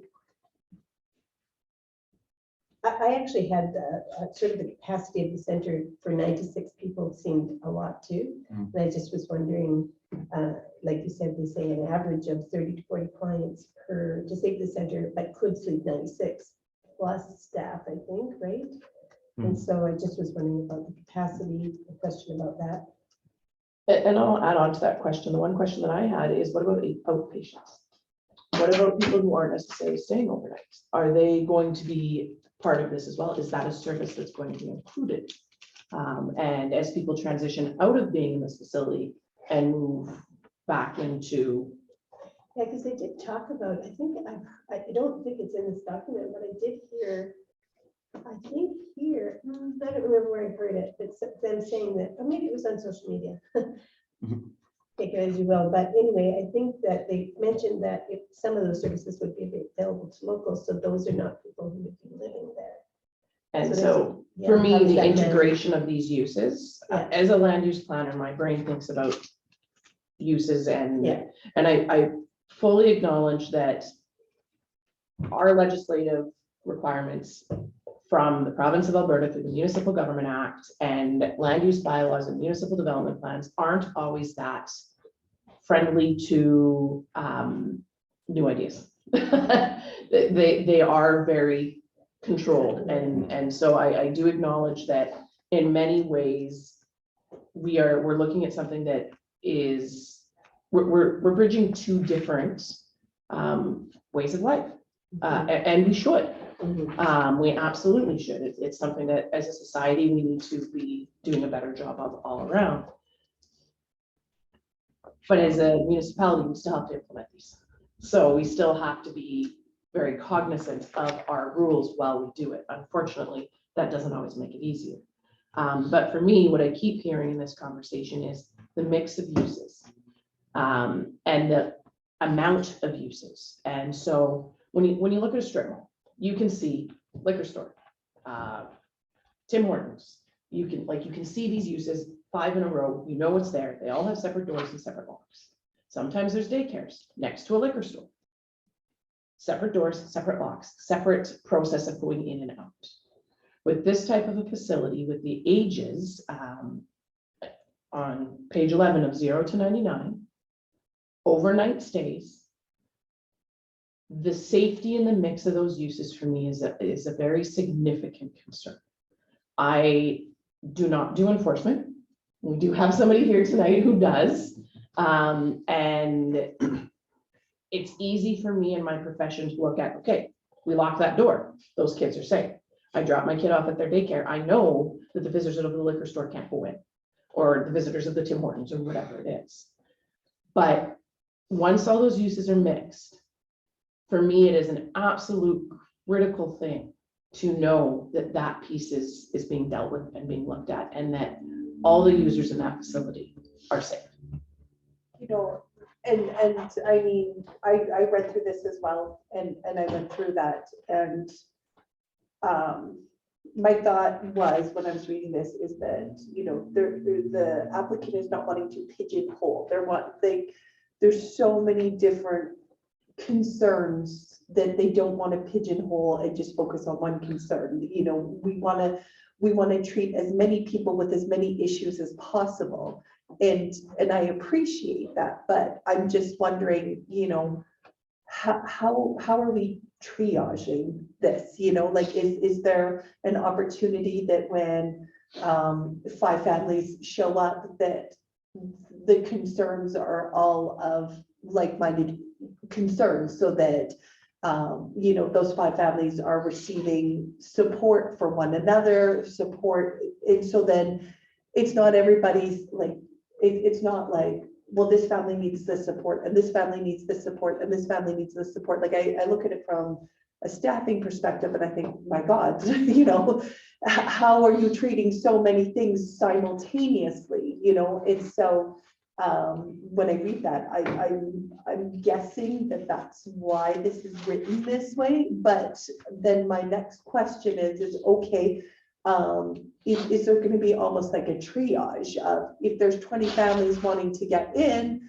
let's take a look at 5 families that have the most like-minded issues, bring them in together and, you know, work with them, and then we'll bring in the next group of 5 families, and I don't see that anywhere. And so that's kind of where I'm thinking, you know, we fill everybody in the daycare, and then next we fill everybody in the Tim Hortons kind of thing, you know, we deal with the childcare, then we deal with the hunger, you know, like that analogy, but you know, Yeah, I hope my point is getting I across think here. you and I are thinking similarly. One of my big concerns, and I'm gonna point back at you again, and maybe at Bruce, at some point I might need you to help me out here, because I'm not in enforcement. What, if I want to volunteer at my child's school, I have to have a police check to even be in that building with the children. How does it work when you have overnight guests that are there as a family unit? So there might be a 2-year-old, there might be an 8-year-old, there might be a 45-year-old, and you have 8 family units. How do we keep and make sure that it's safe for everyone there? And that is a struggle I haven't been able to figure out in my mind. And again, I acknowledge, as a planner, I see uses as independent. Then I see when they get combined, this building is a good example. We have this space, we have a library, we have spaces combined. And we have people who are working there that, if there were different people coming in with different issues, they might be able to address it, or they would call the RCMP. There would be safety plans in place. And so this is where, for me, I guess this is probably one of my bigger concerns, is the safety of all users within this space, with the different types of activities that will be happening. If I can jump in on that too, because I'm on section 3 here, but I know the safety plan is later on. But one of the pieces that I don't know if it's a concern, I don't know if I'm just more curious than I need to be, which is my general nature. But when I'm under item 3C, the supervision or ratio estimate, and they talk about there's no requirement for supervision. I get all that, but what surprised me was C1, 24-hour staffing will be active and awake with a minimum of 2 staff present and awake at all times. And I was thinking about this in the context of, you know, A says there could be 0 to 99 there. There could be 40 people, whether that's an average, a cap, I don't know. And I was just thinking, to me, for peace of mind, I would like to see whatever the equivalent is for me, like certificated staff, right? I mean, no one in a school can just supervise children. We don't just leave that to anyone. Right, exactly. Cam doesn't get to come in and watch the class. I love Cam, he's a great guy, but there's a level of certification that's kind of required for that, for me to have the custodial duties, if you will. And that was just one when I was thinking about a safety plan. When I got to the safety plan section, it didn't answer my concern on 3C, or well, 3A, B, C. And that was one of those things where, I was kind of expecting, all right, I'm gonna ask this question and I'm gonna get the answer later on. And so that was a lingering one for me, where it's just like, we could be talking about true elders. We could be talking about people coming up in their 90s that need the support. And in the event of like a fire or something, God forbid, how is that 99-year-old getting out of there, at 2 a.m, while also we're evacuating a young family with 2 or 3 infants? And maybe my imagination is just running wild on me, I don't know, but to me, I went here and I said, okay, it's going to be answered later. And then I felt like I never got that answer.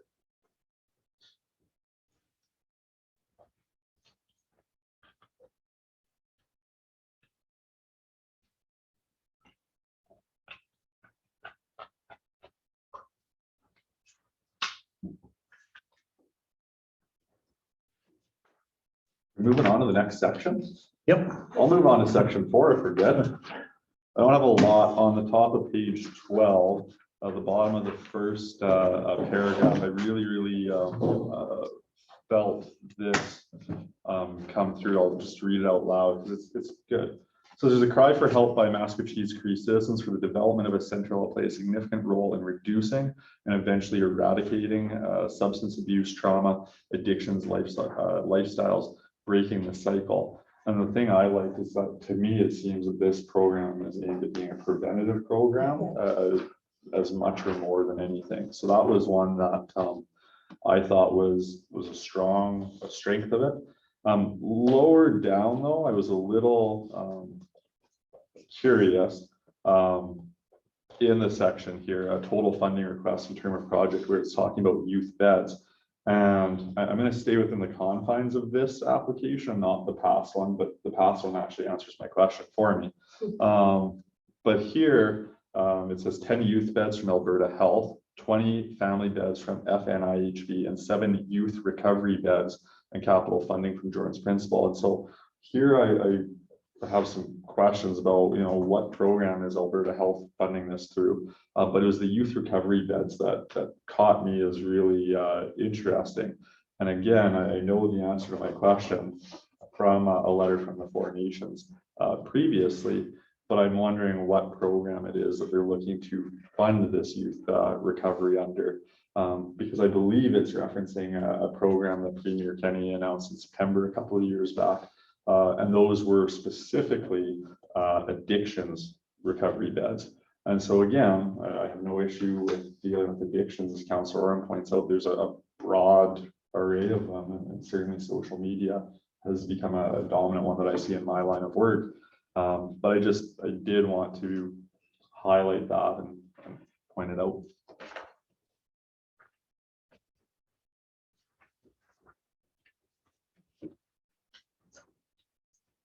Yeah, I think, I agree. I actually, in my head, when I came across that particular paragraph, in my head, I was thinking wellness center, similar to our wellness center, but we don't have beds. And they're not funded by certain organizations. So now I'm thinking, do I have the right understanding of what they mean by wellness center? And that's my challenge, is because obviously we use the term wellness center as well. And I just like to know more information, what it means by, I'm gonna have 10 youth beds from Alberta Health. So who fits the criteria for that? Who fits the criteria for family beds? And who fits the criteria for recovery beds? Because like I said, I just don't know. It's not that I have a decision one way or the other. I just don't know. And so it's hard to understand that, because I think that is the key, right? Is to understand what it is. And like I said, lots of the stuff was really good. It had lots of positives. But when I got there, I just didn't know. I don't know what that means. I know that, daycares have accreditation and you have to have certain rules you have to follow. And I'm wondering if with these beds, that's the same. Like if somebody's going to give you money for that, is there certain rules? Is there certain accreditations that have to happen? I just don't know. That's all.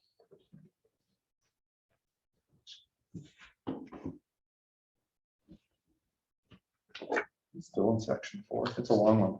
It is. Yeah.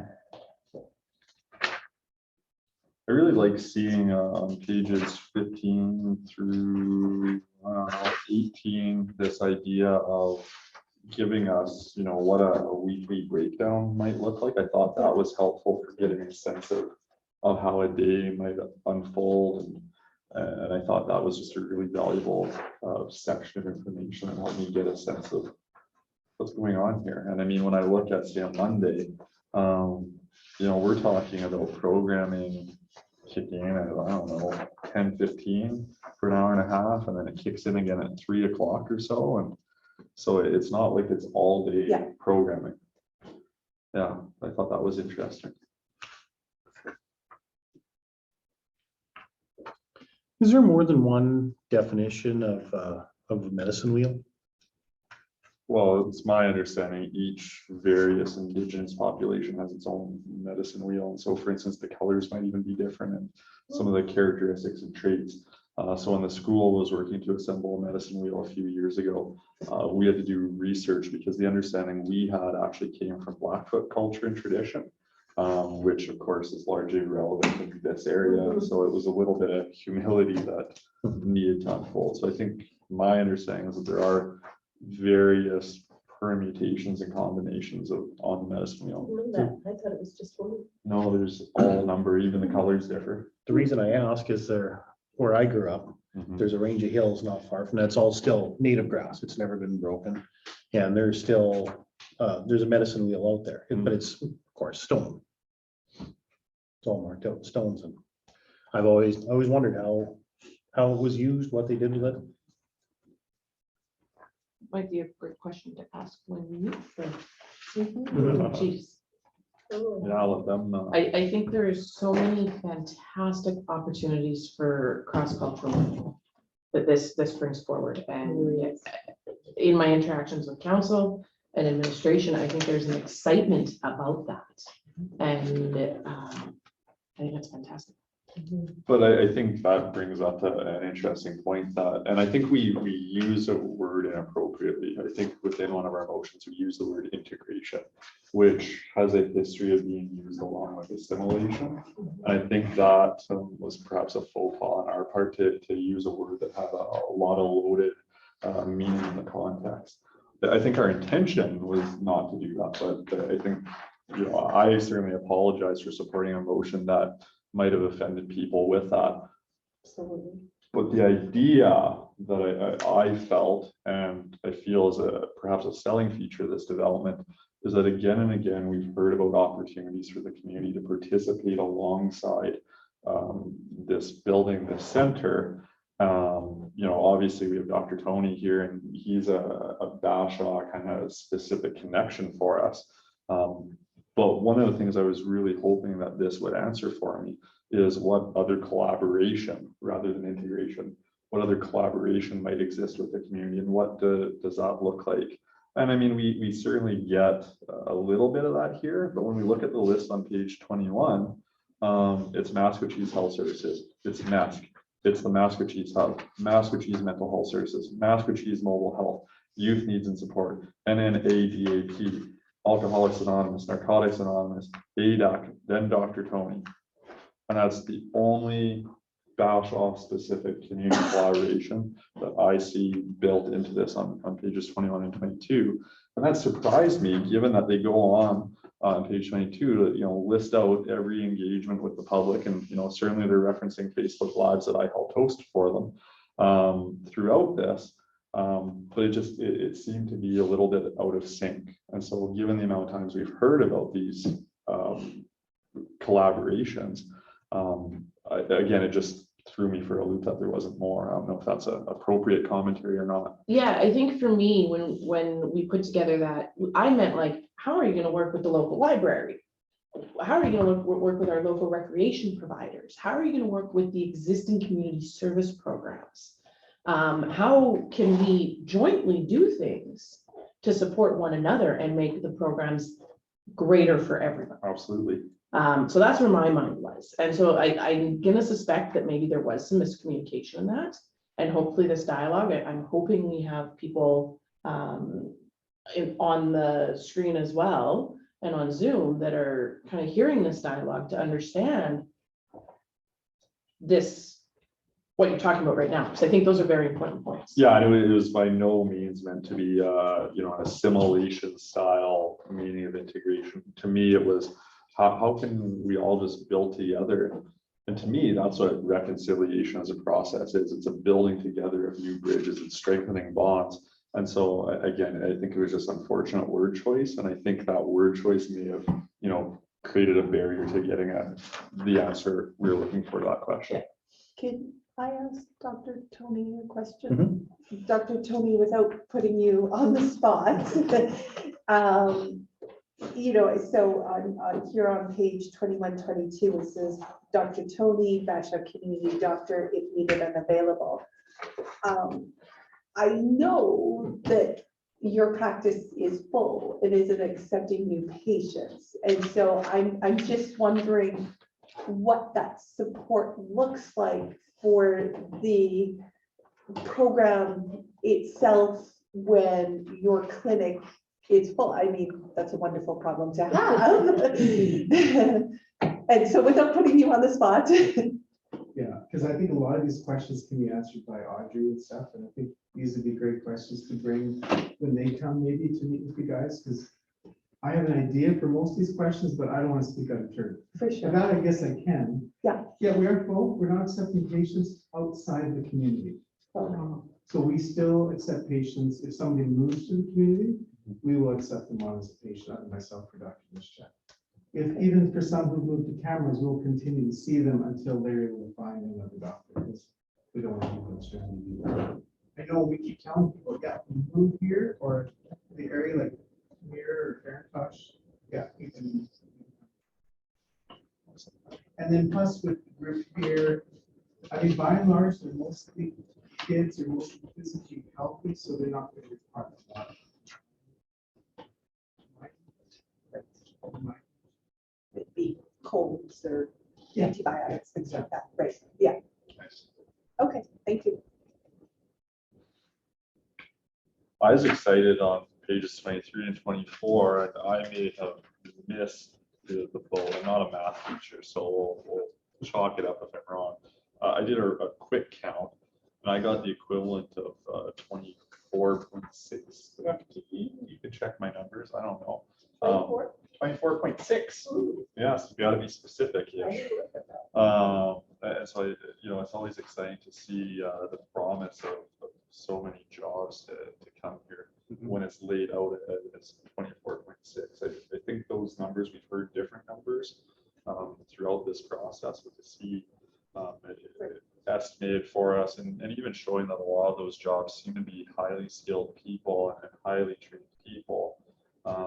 You know, it's always exciting. Of course, a teacher can't go wrong, but some of the others like family counselors, a director, you know, these are very good positions any community would want to have.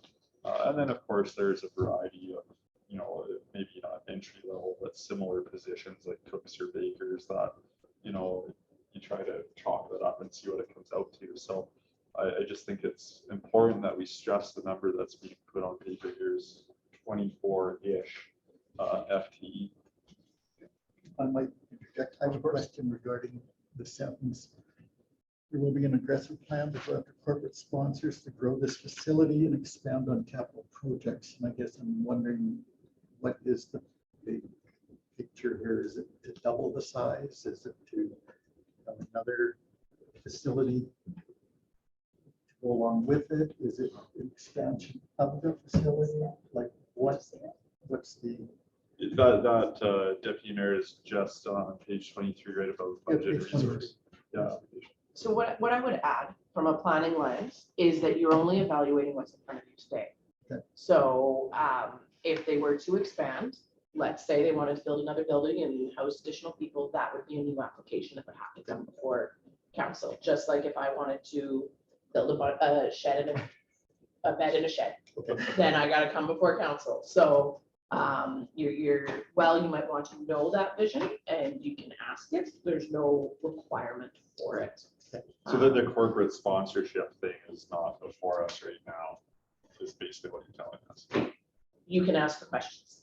So, But unless the corporate sponsorship It's more the growth of the facility that I would say is if it's going to change its uses, if it's going to, let's say there was an approval for X, Y, and Z.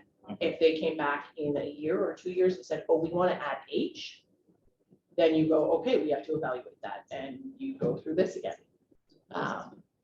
This isn't anything like an area structure plan or anything like that, where we're thinking about the long-term future. I mean, they're saying they're going to aggressively go after corporate sponsors, which surprises me for other reasons, but we don't need that forward. You can ask a question. You are entitled to ask that question and ask for clarity. My point is what you approve is the box that we draw around this. And if they want to step outside of it, just like the bed in a shed, they come back and ask for additional permissions. Well, I was thinking they could have an IKEA bed in a shed, but they need a different type of corporate sponsorship.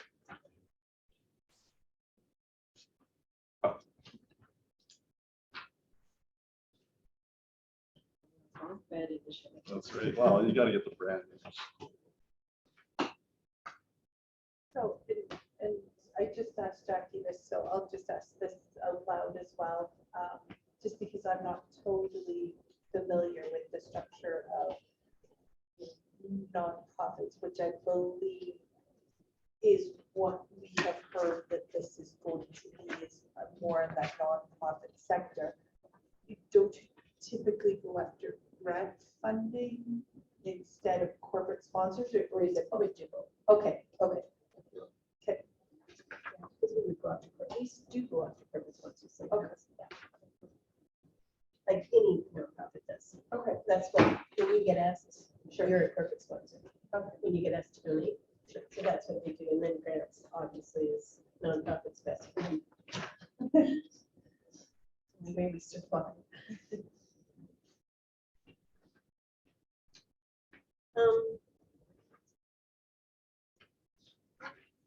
Oh, are we on safety plan now?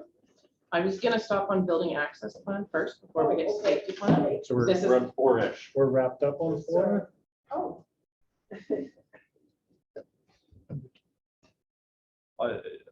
I just want to linger on the top of page 25. I know you've always got another question. Well, it's not a question, it's just that it's a linger, it's an observation, and it says we acknowledge that substance abuse prevention is a growing need, and for this reason, our services will be layered, customized, and flexible. So again, this is where I'm uncertain, right? We've heard general commentary that this is not, an addictions treatment center. But then I'm horribly confused because we're talking specifically about substance abuse prevention. But the thing I already said earlier is I focused that it was preventative, it wasn't reactive. So I'm suspecting that would be the response to that, but it's where it's muddy water to me. Mhm. That was my last comment.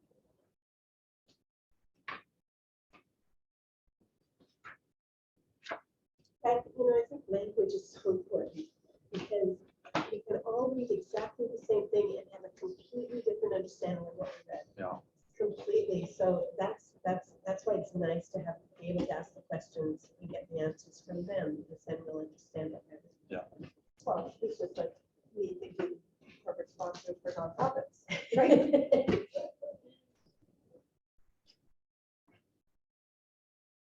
So we'll move on to number 5. This is my planner brain one where I do want to jump in and give a little bit of commentary. My question around the site access plan is how is access to the site going to be gained? Is it primarily through Fairview Avenue, 51st A Street? Will vehicles be coming in through that laneway? It's actually a very large parcel when you look at it. There's a lot of trees in there.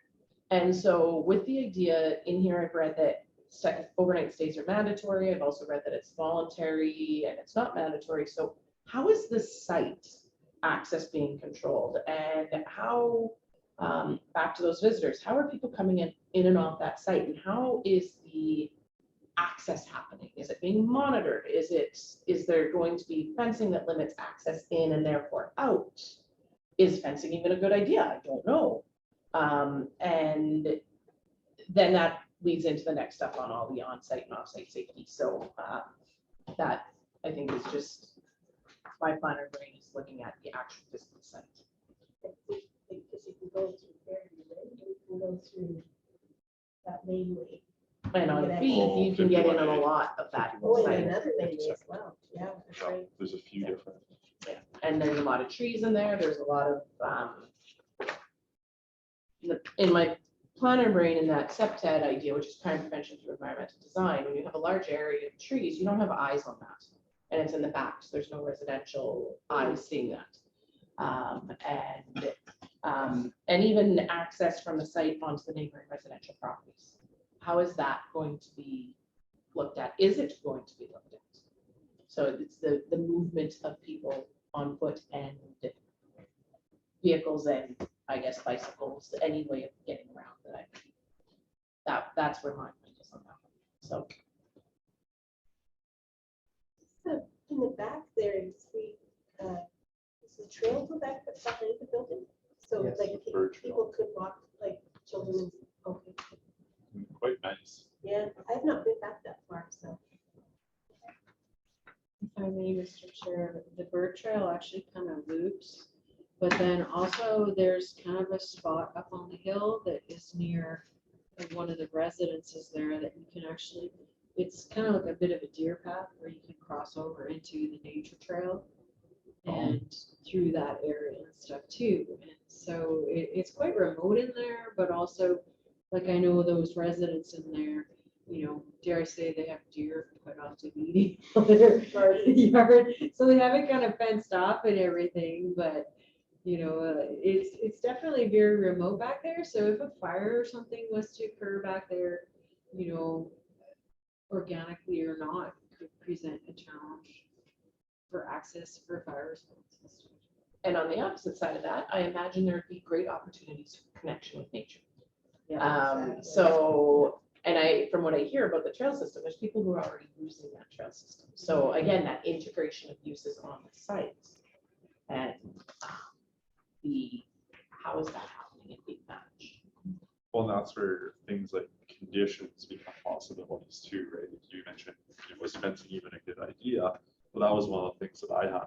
Well, maybe there needs to be a gate or something like that, and not to lock people in or have like a prison mentality, but just some of that just helps control flow and helps you keep account of things. I mean, we're talking about small children, right? 0 to 99 is our age description. So if a child makes out the building, you know, something like that, a gate could be one of those obstacles that prevents them from going into a parking lot.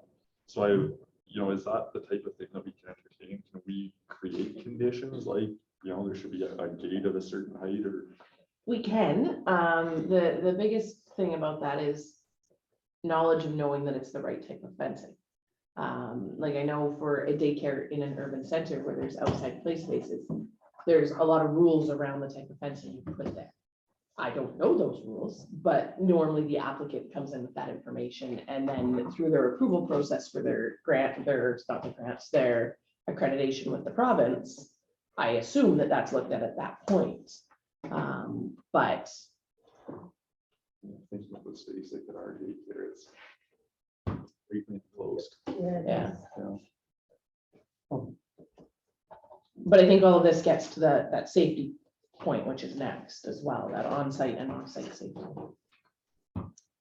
So let's move on. Well, to I guess I'll ask the obvious question then.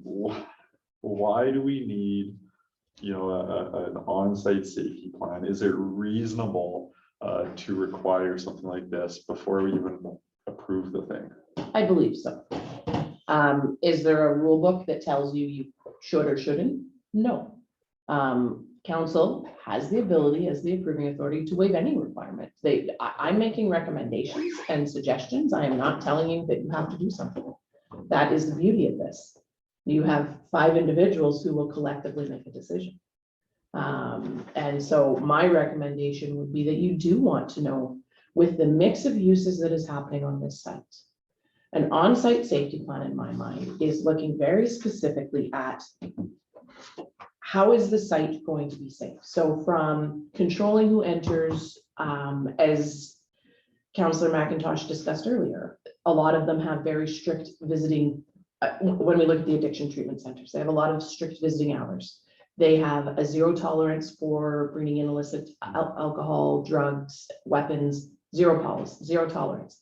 An on-site safety plan is going to look at the mix of uses. How are you going to ensure the safety of all of your people in this building and in the different uses? So how are you going to keep the daycare safe?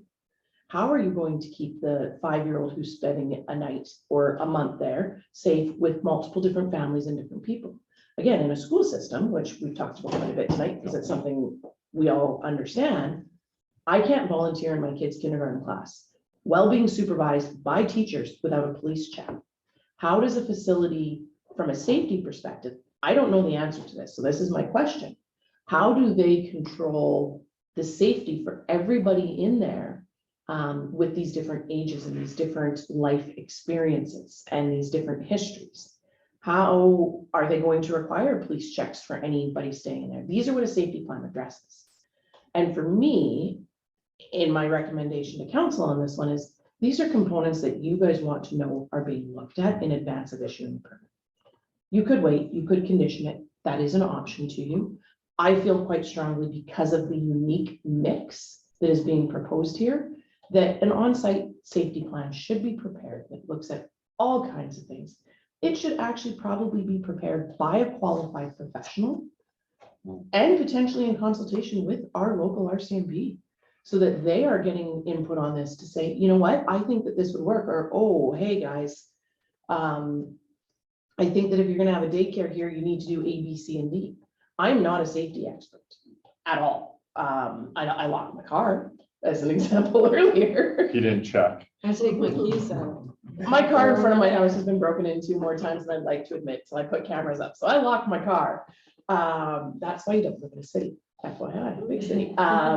But there are experts who know how to do this and how to prepare plans. So the plan, not only is it looking at how things mix, but what's the procedure if a child goes missing? What's the procedure is there a lockdown process? Is there a guests just wander in? The way it's worded right now is that guests will check in and let them know they're there. Does not talk about how they'll enter, how they'll go through the site, if they do have any alcohol and drugs, if somebody is caught with weapons in the site, what happens? So it's a holistic, in my mind, it's a holistic view of ensuring safety of visitors, ensuring safety of guests, staff, and putting in processes and procedures that, hey, we just found somebody with something they shouldn't have, whatever that is, I don't know. What's the process? Do staff disarm somebody? Are staff capable of disarming somebody? How is RCMP going to be involved? Will they be involved? How does that work? And so to me, I feel quite strongly on this one just because of the mix of uses and the mix of ages. Can I ask, in your opinion, is this a good idea to be evaluating? Yes. My previous life, I was corporate security advisor, both in the private sector as well for the federal government, the Public Works and Service Canada. Safety and security, that was my, I guess, building blocks to, and before joining the RCMP. So I bring much of that experience, training and education to policing. I consult with the school regularly, participate in the lockdown drills, fire drills, and have input in how the lockdown is done, what happens, how the community is part of that, how other emergency services are part of that. So safety planning for a facility such as this is significant, as it opens both the facility, the owners or individuals involved, town council, and planning opens up to liability if the proper things aren't requested and considered in the development of a property like this. I'll be brief. I do have a couple questions as it goes through, and you're familiar with me. I'm very much a supporter of community wellness and our residents of any community data police. And I am with this type of facility as well, but I have some questions.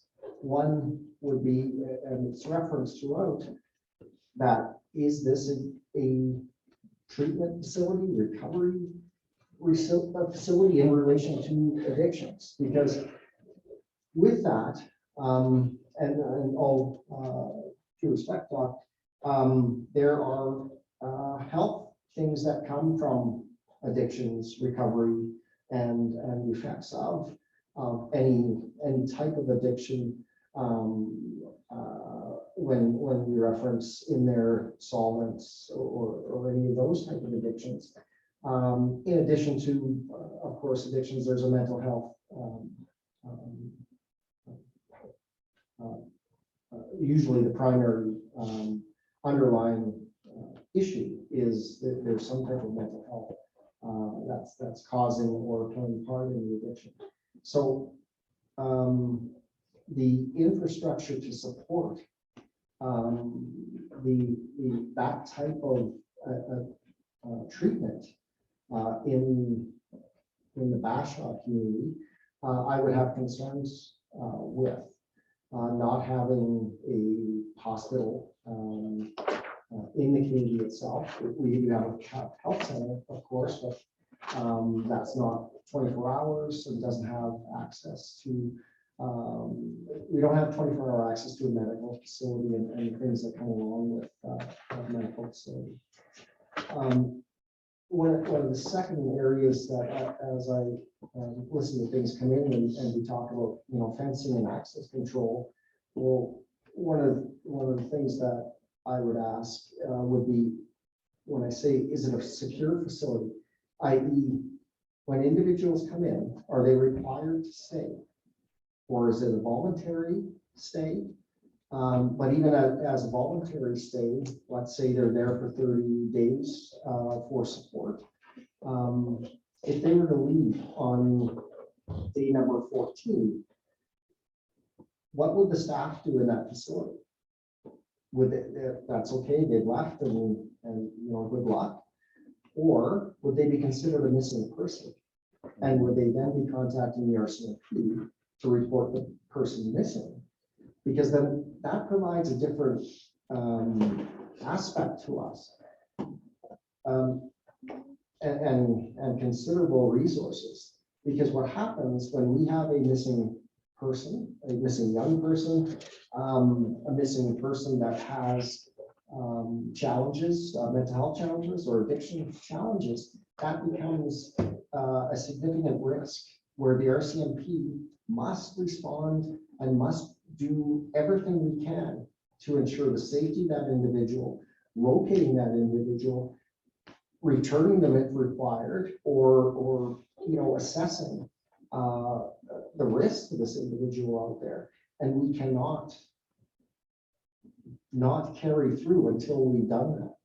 So what I can tell you through my experience with center, larger places, well, Massachusetts would be an example. I get reports daily. Red Deer with that has treatment centers, support type, group homes for youth, and all those places. When we have people at risk that are reported missing, the RCMP has to take those steps to ensure the safety of that person. And we potentially would be introducing a large number of people into the community, that if that's how the center would operate, that if they don't come back, let's say they would have a 9 o'clock curfew or something like that, and if they don't come back by 9 o'clock, the rules would be to contact the RCMP and report them missing. That is a significant effect to the policing resources, because we have to ensure the safety of those individuals. So there's many things that I could provide input on from a policing and a community safety and support of this facility. But those are just a brief two that come to mind that are fairly significant. Can I ask you a question? Yes, Can a facility deny access to RCMP onto their building or onto their land? well, I should give you some background. yes. The reason I asked that, Yes. at one of the open houses, in discussion with RCMP involvement, one of the spokespersons said that they would not allow RCMP in uniform onto their building or land or facility. And their reasoning was the scary part of, the residential schools and that sort of thing. So there was a reason for it. It wasn't just that they didn't want. Yeah, the it. colonial history of the Yeah, RCMP. right. Yeah. Yes, no, and I guess can recognize that. My response to it was in the interest of the safety of the residents, the guests of that facility. And if we were required to, in the interest of their safety, we would gain access to that facility.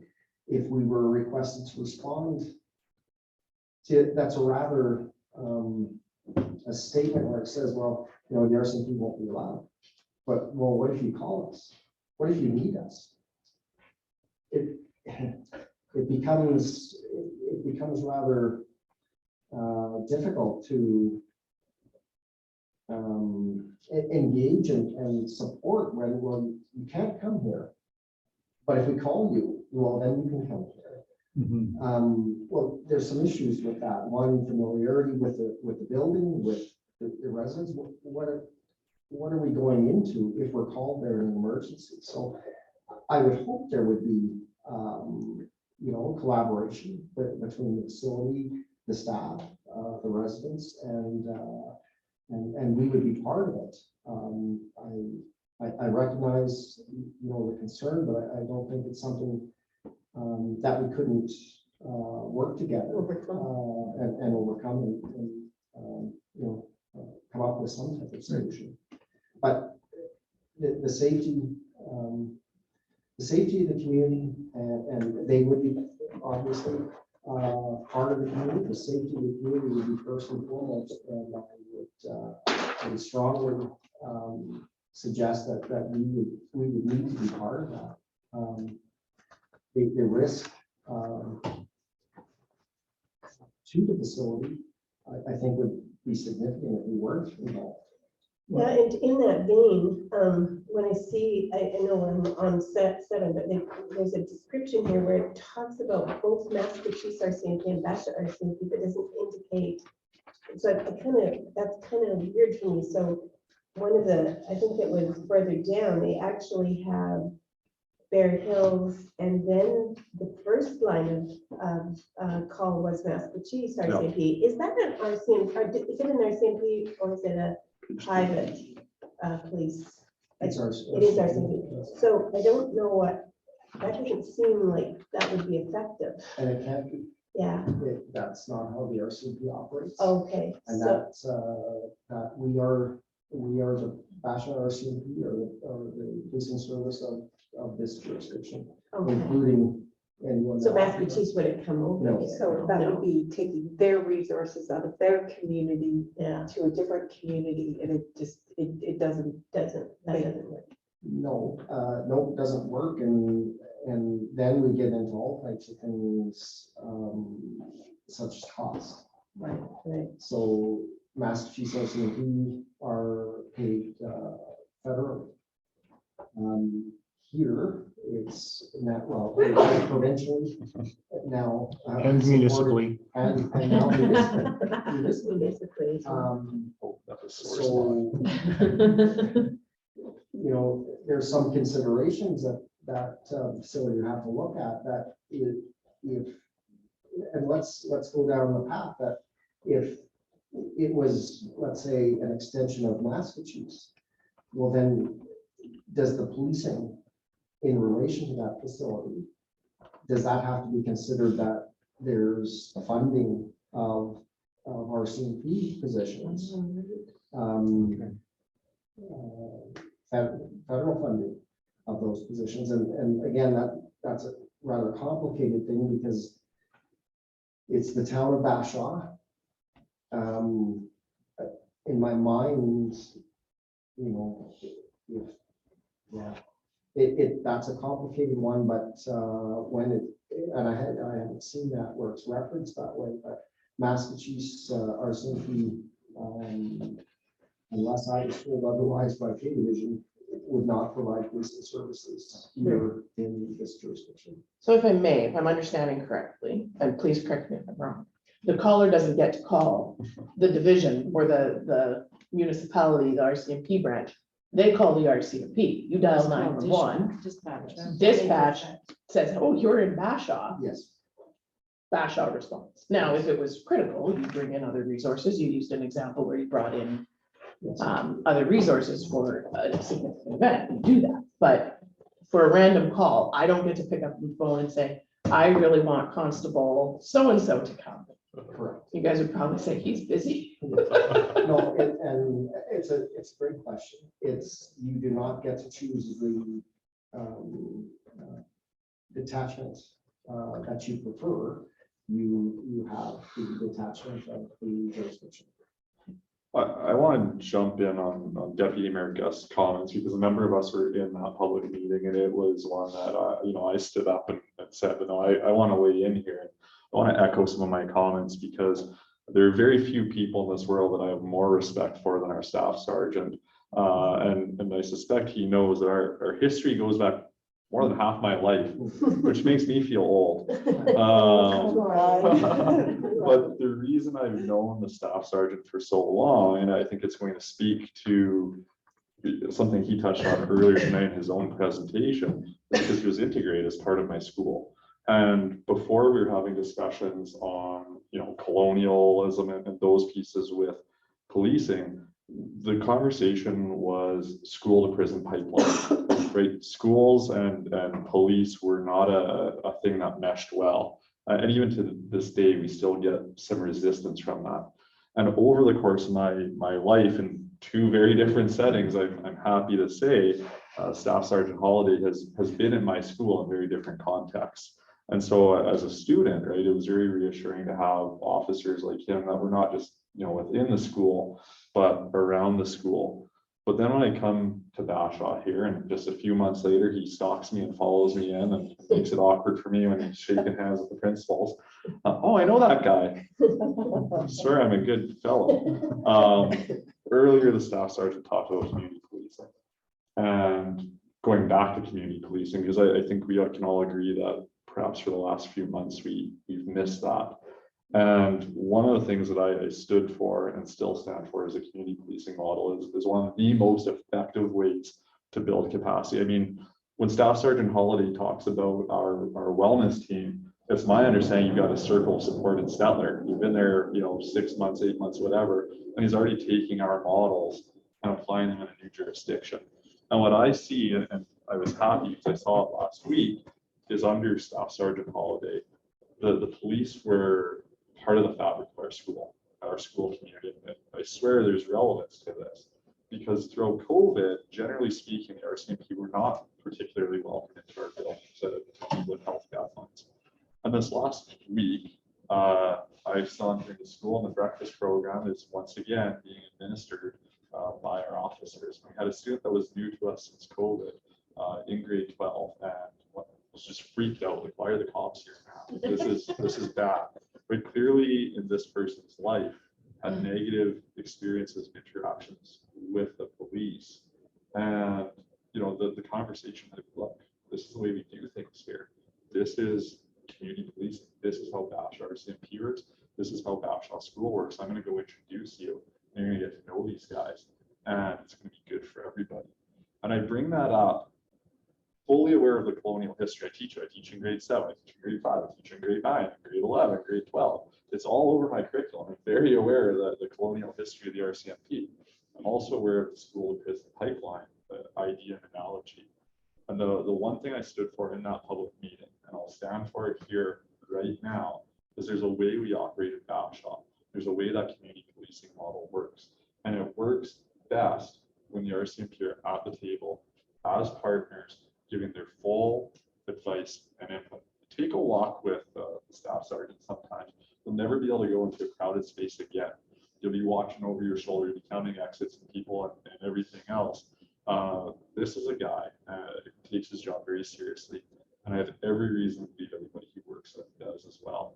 And so if I heard any commentary from anyone that the RCMP were involved in anywhere in this town, I would be immensely upset. I'd be incredibly disappointed. And I would think these are people that don't understand how Bashaw works. So I give the full credence to the history that might exist. But for me, that's a make or break thing.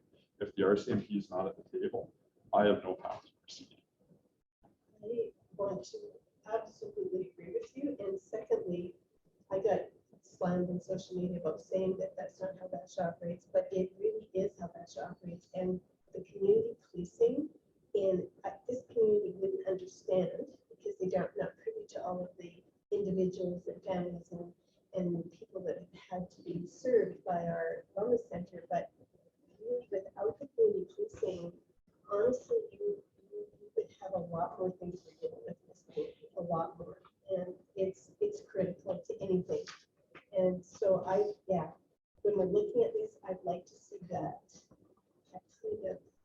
Like I said, I got criticized for it, but I really believe that it's important. I believe that Bashaw does not operate without the work of the RCMP and the school and the center and the health and everybody else. That's how we do what we do, right?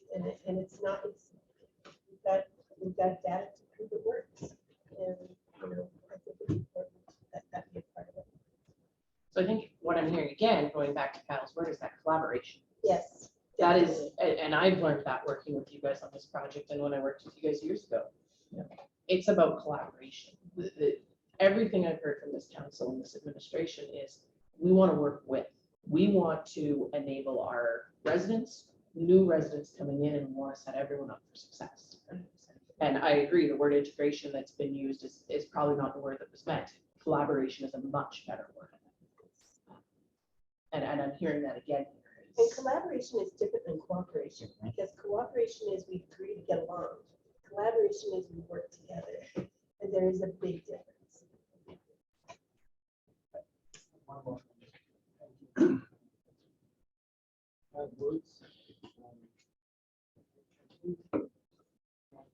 Yes, there's history, and we recognize history, and I think future is where we need.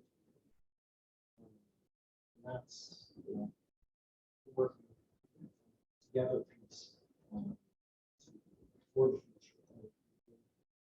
People and our young people chance to success.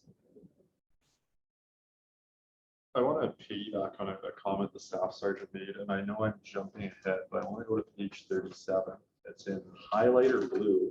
But the staff sergeant raised it, and it does feel relevant. Page 37, I'll just read the sentence while people find it. In consideration of what we found through the process of answering council's request, the results brought awareness to us that Bashaw is not set up to fully support its residents. So we offer some additional information. I reacted to that statement. Yeah. In my head, I really reacted to that. Yeah. Statement. So only one, that's the whole thing. I thought, ooh. What was your reaction, Councillor Norton? I felt like I literally reacted to thinking that whoever wrote this doesn't really, and our fault perhaps, but understand how we work with Bashaw, because we are so set up, even with the Alberta Health, we are connected to Alberta Health everywhere. And we really do have a really good system in this community. So that's the only statement I thought, oh, whoever wrote that statement doesn't really understand what we're doing here. And again, a different interpretation than you, right, based on wording. I just took it to mean quite literally, we don't have a hospital. We're not And able. that might be what they meant. I just reacted to the statement as it was. Yeah, and so again, we're at this impasse where, what does this mean? Yeah. But I found it interesting to echo that commentary shortly after. And if I may back it up to that section 7 about the offsite, because I think we talked a lot about the onsite. Yep. For me, they reference the emergency preparedness plan of the town of Bashaw will be used. That is not an offsite safety plan. That is a very different document. Again, just like the onsite safety plan, there are qualified professionals who can prepare one of these. I maintain that that should be submitted before council proceeds with making any decisions. But we want to look at how is access to the site going to be safe? How is the neighbors who might fear that their properties are going to be broken into? What if someone is broken into? What is that process? What if somebody misses curfew and is on a neighboring lot or not? How is that done? So how are we not only keeping the people on site safe all the time, but how are we working with the surrounding community on that safety? And what happens when there is a problem? And so it's preparing for potential problems. We hope they never happen. But one thing COVID has taught me, things happen that we don't expect. So things that happen that I wouldn't expect might be very different than what you would expect in your day-to-day job. So there's a difference in that, and looking at not just the on-site component of it, but also the off-site. And again, how will the RCMP be involved? And actually, a question for both the on-site and the off-site is, how is fire involved as well?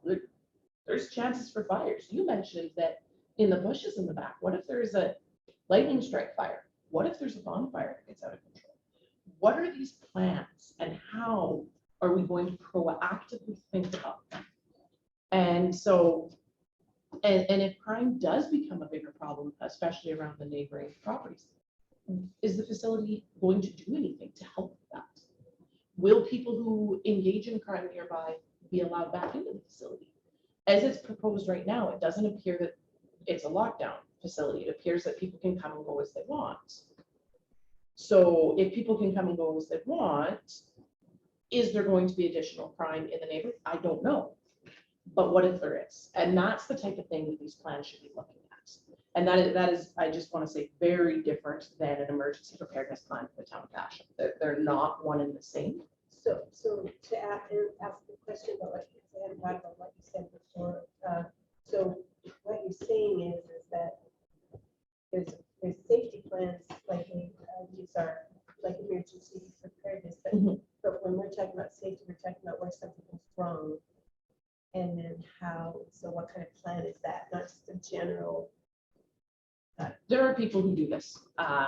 There are companies that do this that you mentioned in your previous life work that you did. This is not something I can do. I way beyond my skill set.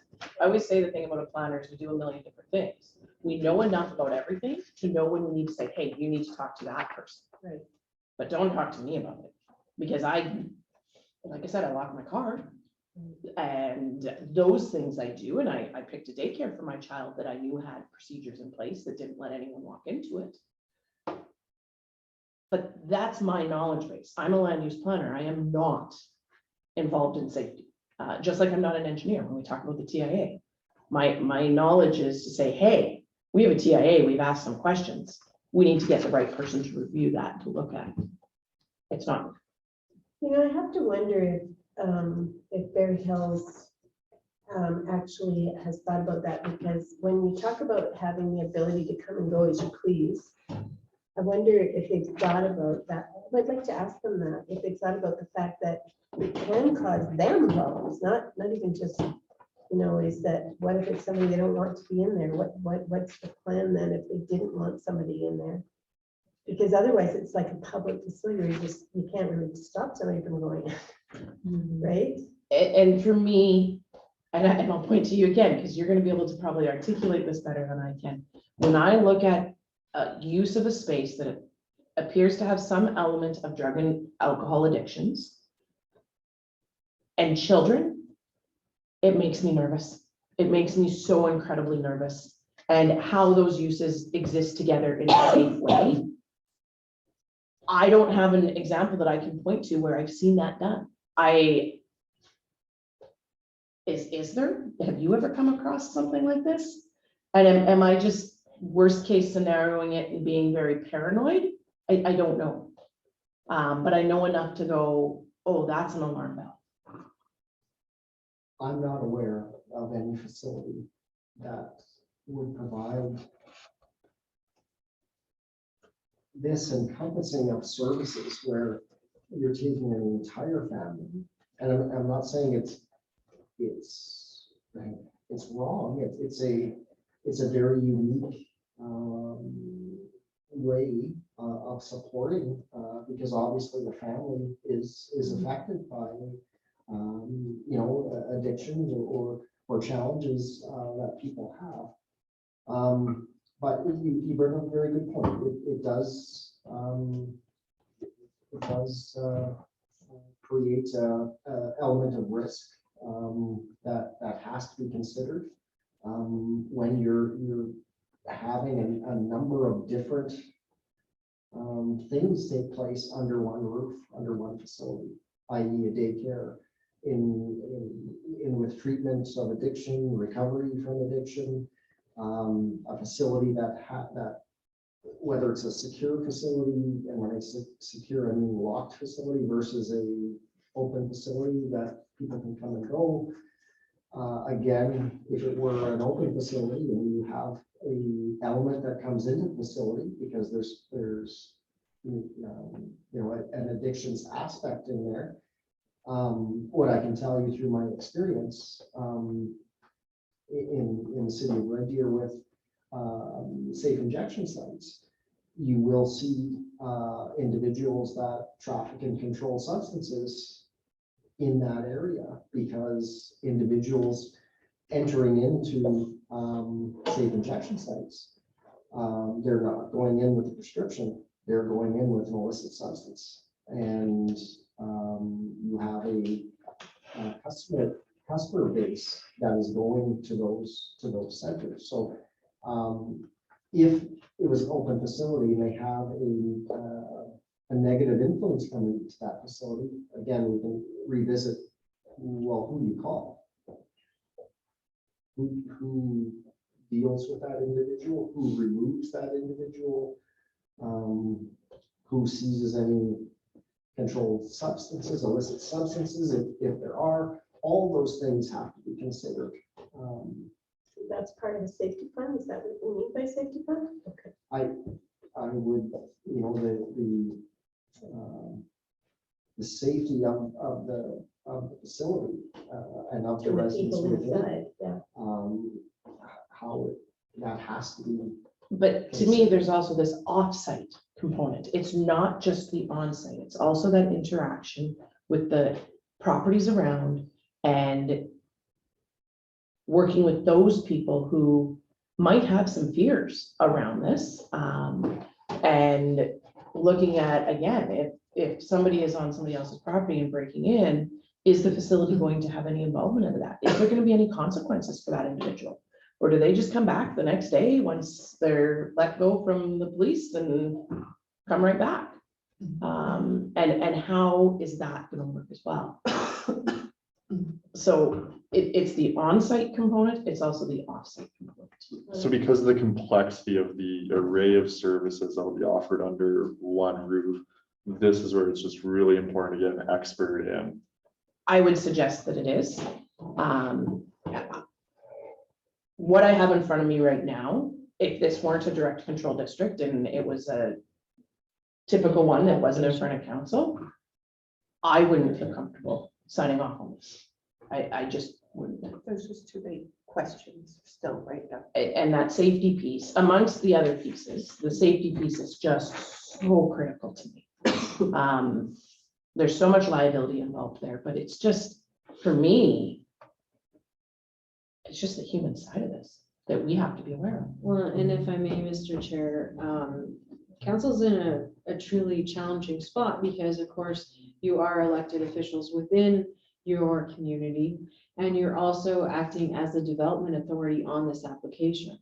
So when you look at the MGA Part 1, Section 3 under municipal purposes, the purposes of a municipality are to provide good government, to foster well-being, provide services. But there's a strong component that says to develop and maintain safe and viable communities. and to work collaboratively with neighboring municipalities to plan, deliver, and fund intermunicipal services. And like, this is a very challenging application to look at through, you know, the good government, foster well-being of the environment, services, facilities that are desirable, you know, and maintaining safe and viable communities. So like, that is the role as an elected official, the role as well within the purposes, powers, and capacity of municipalities within the MGA. So that is legislated, compounded with the fact that you're also the development authority. So when we look at an application requiring the additional and detail of an on-site safety plan and an off-site safety plan, that's really integral to our operations as a continuing as, you know, a municipality and legislated within the MGA. Not to put extra pressure on.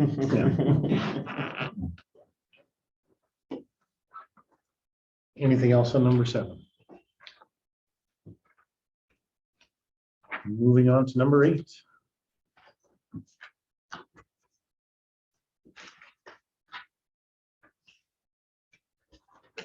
I think that sentence showing reaptitude, I assumed it had something to do with this particular section, which was capacity of existing medical infrastructure.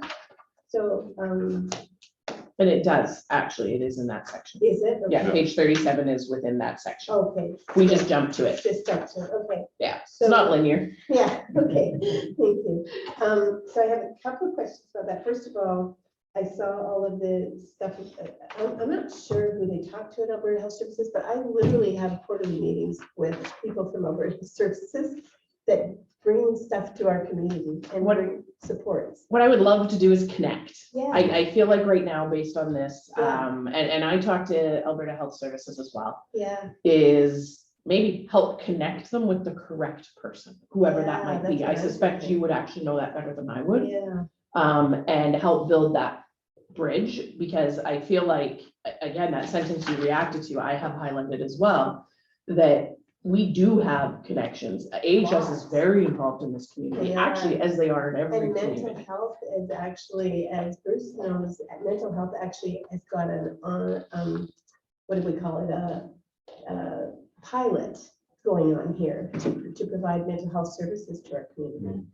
And we're constantly developing it because it's not working all the time. And so now we're doing something different again, and we're just evolving it until we get the right model. And it's a model that can be used throughout rural Alberta. And back to that word, collaborate. Yeah, and it's a collaborative because we're collaborating with the actual, I don't know, it's Maribella anyway, but she's high up. I don't know what her role is, but she's pretty high in the system. So we are working with her. But my other concern is, I was thinking about Dr. Tony actually, because Dr. Tony is the only person that they talk about from a medical perspective.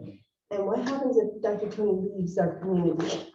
What if he What goes on happens? vacation? Yeah. Or you've never seen him go. So then what happens? So that's all I was wondering about that part, but I really was, I don't know who they're talking to, but honestly, we need to connect them because this is not, there's lots of things going on here from Alberta Health.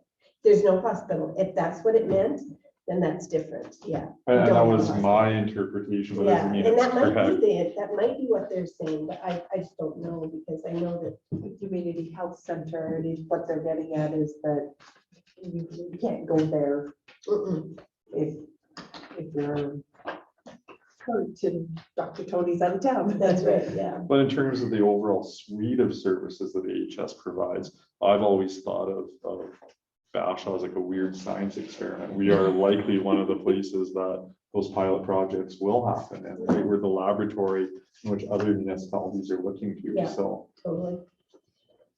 Anyway, that's all the comments I have about that, or questions.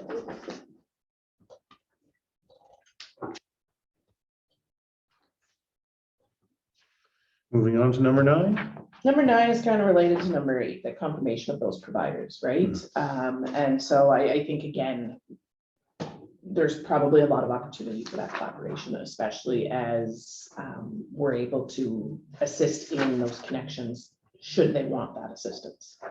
The piece I have, it's on page 39, under B and E, I have giant comments that say which and such as. And what I was kind of hoping for was, what are the accreditations or certifications that these counselors are going to have? It says they're going to have accreditation, but what does that mean? There's a whole suite of counselors. Similarly, we'll apply for all required Alberta licensing and or permits. Well, what are some of the licenses, et cetera? I know under the Mental Health Act, for instance, there are certain licensing that is required and permits required to be on display, but I don't see them listed here. And even just for my own confidence, I would have liked to have seen, hey, these are the 4 things that we're in the middle of creating our applications for. And once you give us the go ahead, you know, that application is going to be fired off to these 3 or 4 bodies. So there was, again, one where I was hoping that later on, I was going to see kind of the answer to my question. And it looks like there's an attempt of sorts, I suppose, on page 40 at the top. It says licensing, and that goes to Jordan's principal. I don't know that they license. AHS, yeah, but tell me more about the Mental Health Act and the pieces. Again, if a daycare or some form of childcare is in here, I should see a line from licensing for that. So that was one where, just for my own kind of peace of mind, I would have liked to have seen, you know, even a truncated list of who was going to be applied to, and you know, what they thought timelines were on that, even how we could help, right? If we give the go ahead on this, how can we help you get all those done at once? I know, for instance, if you apply for a standard development permit and you need some of those other things, lots of times as a municipality, you can fire it off to all 3 people are looking at something and get your answer back in 5 days kind of thing, rather than 5 days and then 5 and 5 and it's 15. So, you know, that was just one where I thought, in the spirit of collaboration, you know, let us know who you're applying to.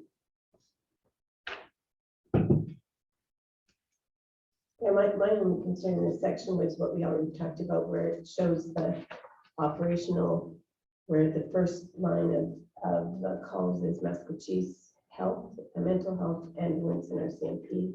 It looks like, unless they didn't mean it to look that way, I don't know. I'd like to just ask them, because it looks like the first line of call will always be the RCMP, ambulance, mental health, and health services for Massachusetts, and then moves into Bashaw's. But I just don't know if that's what they intended.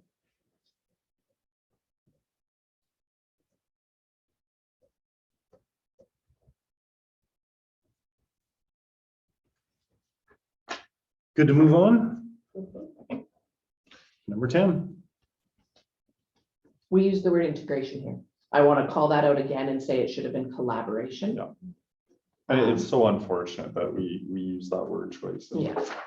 we should have caught it. Mhm. Because the second last paragraph, right? I mean, they talked about, you know, there's no segregation or integration. That was by no means the intention of this. And yet I completely understand their interpretation of that. So it was unfortunate. Yeah, and we've talked about this one quite a bit tonight, and to me, it is about, it's not integration at all, again, but collaboration with the library, the rec facilities, the wellness program. How can we be successful together? As far as I'm concerned, whether it's Bashaw, it's Edmonton, doesn't matter where we are. The more we work together, and now I feel like I should sing a Barney song.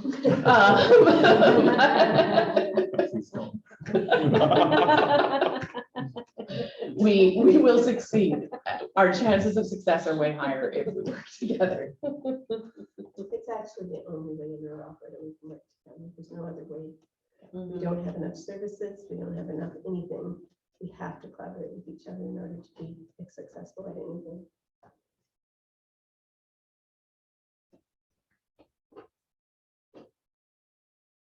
Like I said that statement to somebody else one day, and she corrected me and said it's the only way, not just the way. No. I think that's fair. I'll find the lyrics to the Barney song.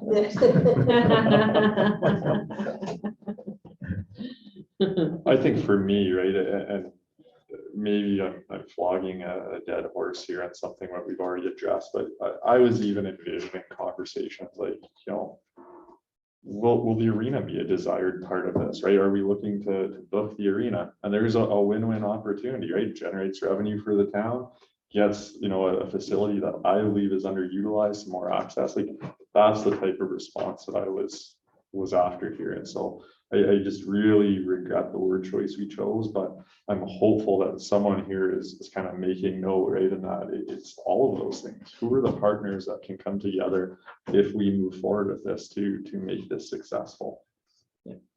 Well, and when you look at it too, like our agricultural grounds and agricultural facilities, you present a logical and a fantastic facility for collaborative activities, whether they be, powwows or whatever combination, evolves. Just baseball.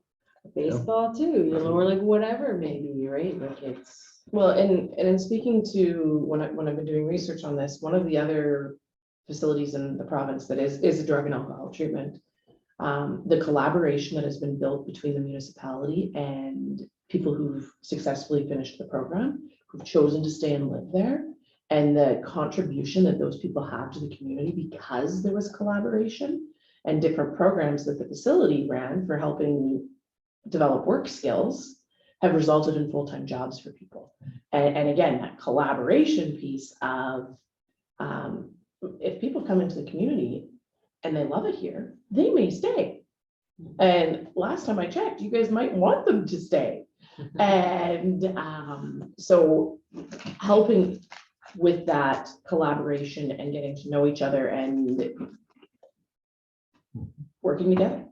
So hopefully this dialogue is actually helping everybody understand what we really meant, because I think that there's been miscommunications on both sides.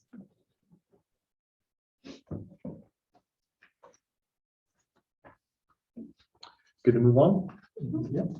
Number 11, traffic impact assessment. This goes back to one of those, I'm not an expert in traffic impact. It might be best that in making a decision, Bashaw runs this past their engineer or another qualified engineer that can go, yeah, this does look like an appropriate evaluation, or hey, I have these questions. I know I've read enough of them that I do have some questions, but I don't know if they're the best questions. And I know I've heard concerns about the access road having capacity for current residents to even park on the road. And so there are concerns there. And so I would just suggest that that might be something that through this process council needs to consider. This was a document that actually caused me some issues. And there are two main issues that I have with this. The first is under proposed building use on page 45. And again, this is an engineer's report based on information provided to them. And so that's what I'm going off of. And in that paragraph, it says, quote, there will also be approximately 5 employees working at the wellness center on any given day. So that was how they calculated their traffic impact assessment. But earlier, and this was exciting to me, I commented that there's over 24 FTE, full-time equivalencies, not 24 positions, FTE. So already I feel like I can't trust this number because I can't for the life of me see how 5 equals 24. Again, I'm not a math teacher, I've clarified that a few times tonight, but that's an issue for me. So already this number concerns me a little bit. The other one I want to talk about is under table 2, and I'm going to quote again from the second line under table 2. It says, quote, the facility is planned to have an average of 5 families of 5, end quote. And this was one of those ones where I commented on earlier. Before, we had an average of 30 to 40 people, then we had a maximum of 40 people. Now we have an average of 5 families of 5.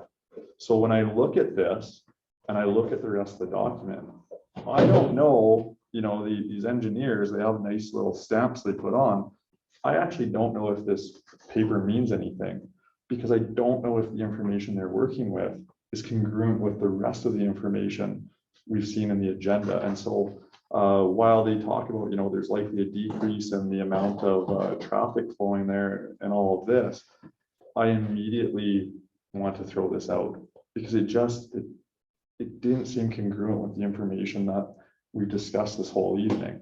And so now I question, right, is this, the one section I need to toss out, Or do I need to toss out the section that says there's 24 FTE and change?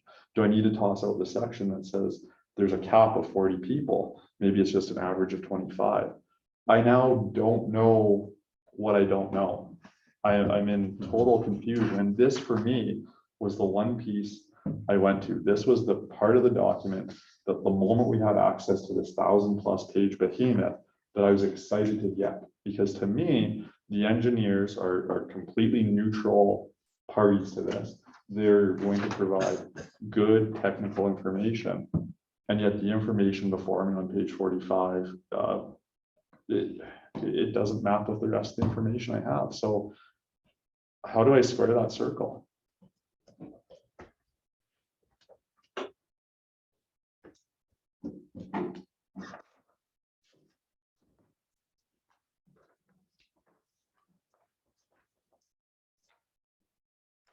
Took all the energy out of the room with that.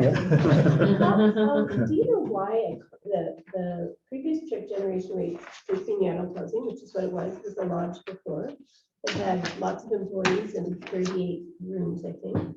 Why would it be so different? Why is 141 daily and this one's only 77? Is it, what would be the difference? Is it that some people would not be driving each day maybe? I don't know. I think that these are fair questions to ask. And like I said, I know enough to know that we may want an equally qualified professional to review it. And it's oftentimes that an engineer submits something, whether it's transportation or environmental or whatever the design be, that the municipality goes back, hey, can you explain this? I have some questions. The big thing that I'm saying is I'm not an engineer, so same with emergency and on-site and off-site safety plans. I'm not the one who can evaluate that and say with certainty this is good.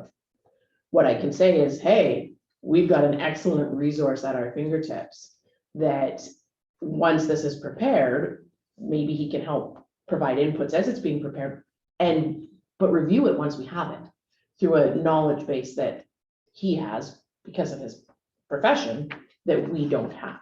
Right. And I'm just thinking maybe we just need to have a conversation with them around the consistency, because 5 families of 5 is 25. They based it on 38, but previously we talked about we could have up to 96, which is double. And one thing that's missing again is those outpatients. And I don't know that outpatients is the correct term, but people who are coming for services and leaving. But even services coming to be delivered, right? You know, a worker from the Alberta government that's driving in, I didn't see that reflected or captured in there either. Those aren't staff, they aren't the 5 employees. Those would be service providers coming in too. So I don't know what was captured and what wasn't.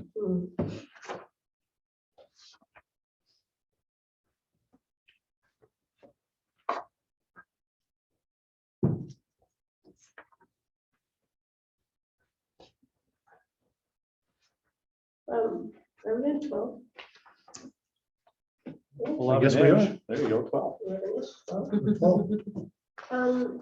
That second paragraph where it says we have reached out to confirm, the response was they were confused because we would normally just do that once it's been approved. Is it approved? No, ready to operate. Is that normal? Like that when, because if we've asked for an environmental public health review, I believe that was part of a normal request. So I think that, again, this might be a misinterpretation, miscommunication. Okay. There are different levels of review. So if you know a daycare is going in, they're going to go in and look at a daycare. What I'm talking about, is the building safe? Is there mold? Is there asbestos? Okay. Is this building safe for habitats?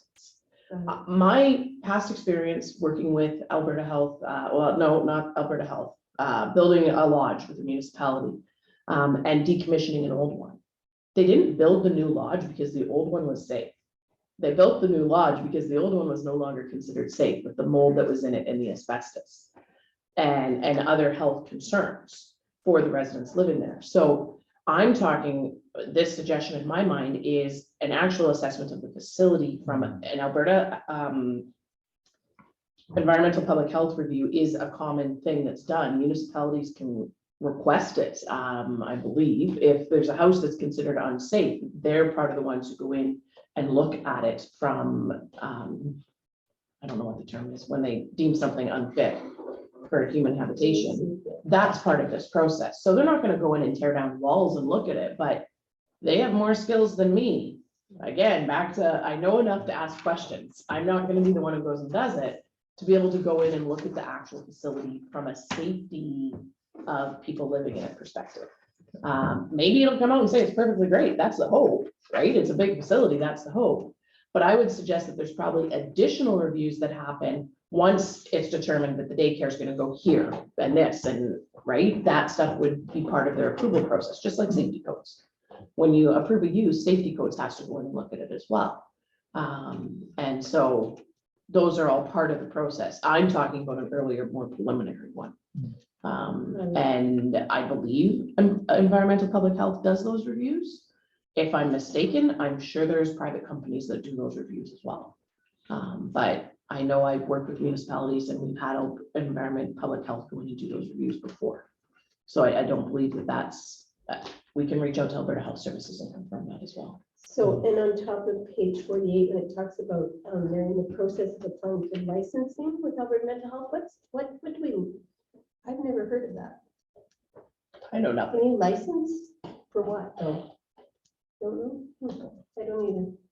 Okay, I could ask that question when what, it could be one question. I just don't know what we license for, because they're accredited. We would want them to have licenses for whatever they need licenses for. Yeah, but they have to be But- accredited. They've talked about Yeah. wanting accreditation, which is great, but I just didn't. And that's never heard where of a license. Those definitions of uses. Yeah. Which ones need to be accredited? I don't know that on my own. Whereas if those lists should indicate what needs accreditation and what doesn't, include those bodies. Yeah, yeah, because I know counseling, just for everyone's information, because I've been looking at it for 2 weeks. Right now in Alberta is not licensed, nor is it accredited, but it will be shortly. And then they're going to insist on a master's degree. Well, and then it's the quality and the education of the individual providing the counseling, because there's different levels. on it. Well, not really. They're not, there's no counseling in Alberta right now. There is no, there is a college, Alberta College of Professional Counselors, Okay, but it is not, the government has not made, a regulatory. no. And so when I connected with them, because for another reason, I said, I student that wanted to become a counselor, they said that it will go through and then they will require a master's degree.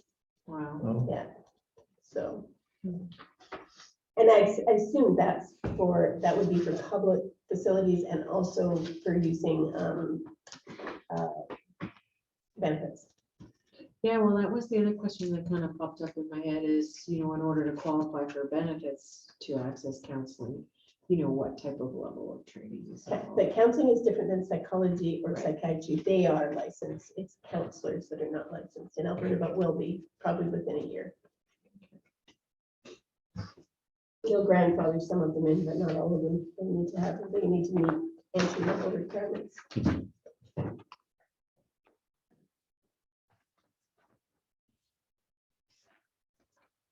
Talked about a lot of stuff here tonight. And so I'm prepared-ish to make a motion. I just need a moment to work on the list, I suppose. Collaboration. So it's gonna be long. My apologies in advance. That does not surprise me. You're pretty talented in that area. I'm trying my hardest. I got notes all over. The gist of it. Lose notes here. I'll try my hand at it here.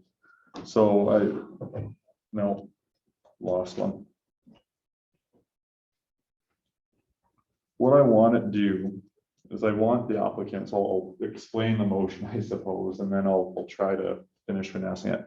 I want the applicants to provide us more information is where I'm at with Have the this. opportunity to answer the question. Yeah, because Absolutely. we asked Absolutely. 50,000 questions and we've only had limited ability to interact. And so a couple of non-negotiables though that we've learned our lesson on, I want digital copy as well as a physical copy.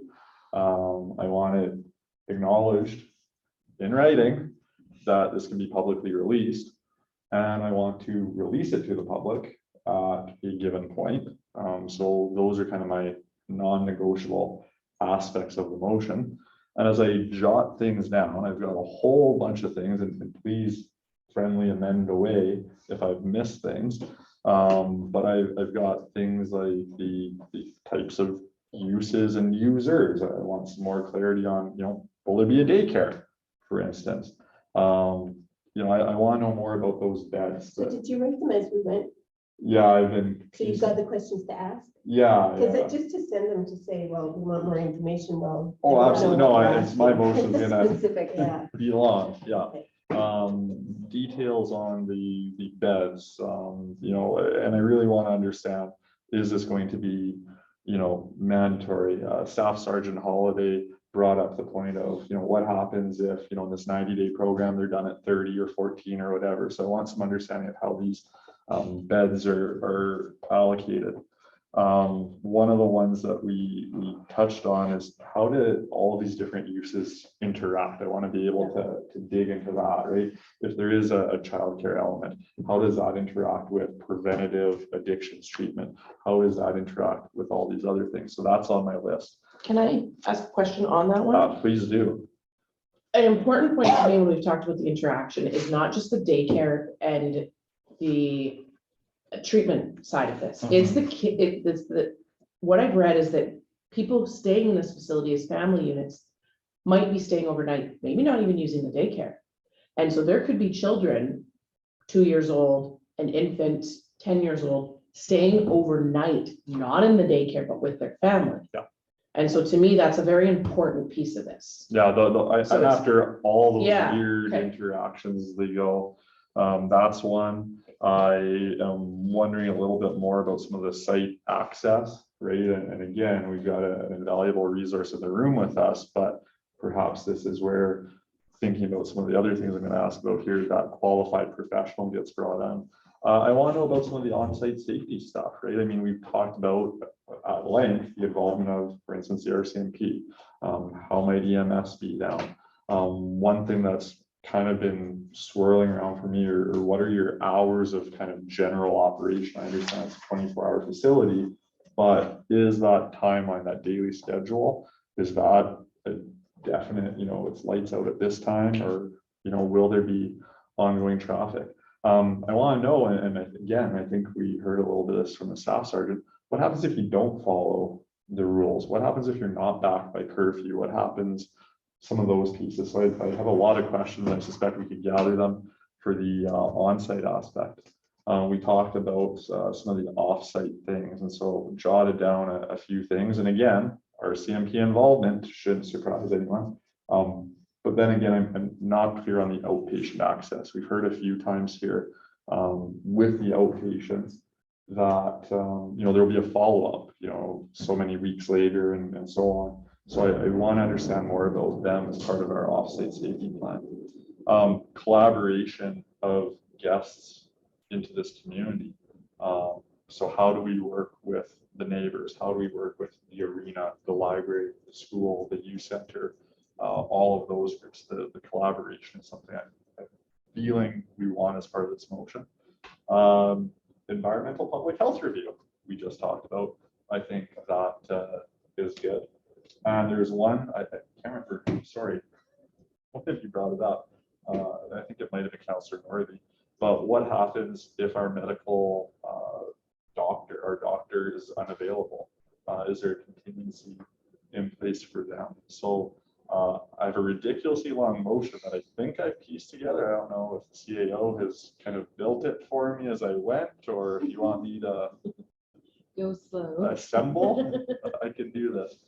I would like to move, to request the applicant provide additional information in physical or written and digital formats with a written acknowledgement. This will be released publicly by, I don't know, we need a date. When we're going to look at this, I'm not sure. So we can fill that in, we need a date, but I want it to be released publicly by a certain date.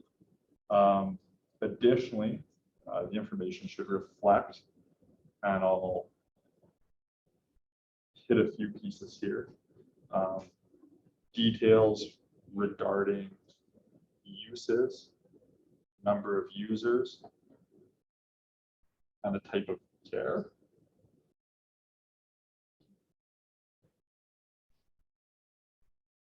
Ready for the next one? Yeah. Okay. Details pertain to how each bed will be utilized.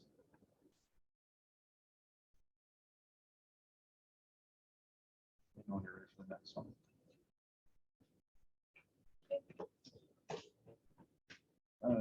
Details on how these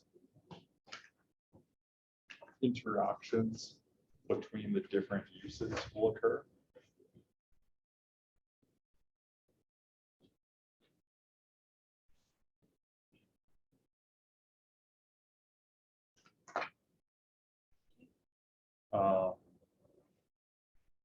A map or clear indication of site access points. And with that, I'd be interested in the staff sergeant's recommendation on how that would be monitored or how that might be limited. So would it be a sign-in system, would there be a key? So how that would be monitored or limited. To be clear though, you're asking them to propose this and then we get the staff sergeant to look at it. Yeah, that's the information I want, is what are the site access points and how does that look? The two that are going to make you really right, Teresa, are going to be coming up here, so buckle up. Alrighty. Good thing we're recording this too. That's right, we can go back and look. You ready for the next one? Yep. I would like an on-site safety plan that is prepared by a qualified professional that addresses outdoor activities, involvement of the RCMP and EMS, emergency events as they might occur. Fire. Yeah, like a fire, for instance, or even a medical emergency. I'd like a supervision plan, and I know they are saying supervision isn't required, but a supervision plan would be good. I'd like to know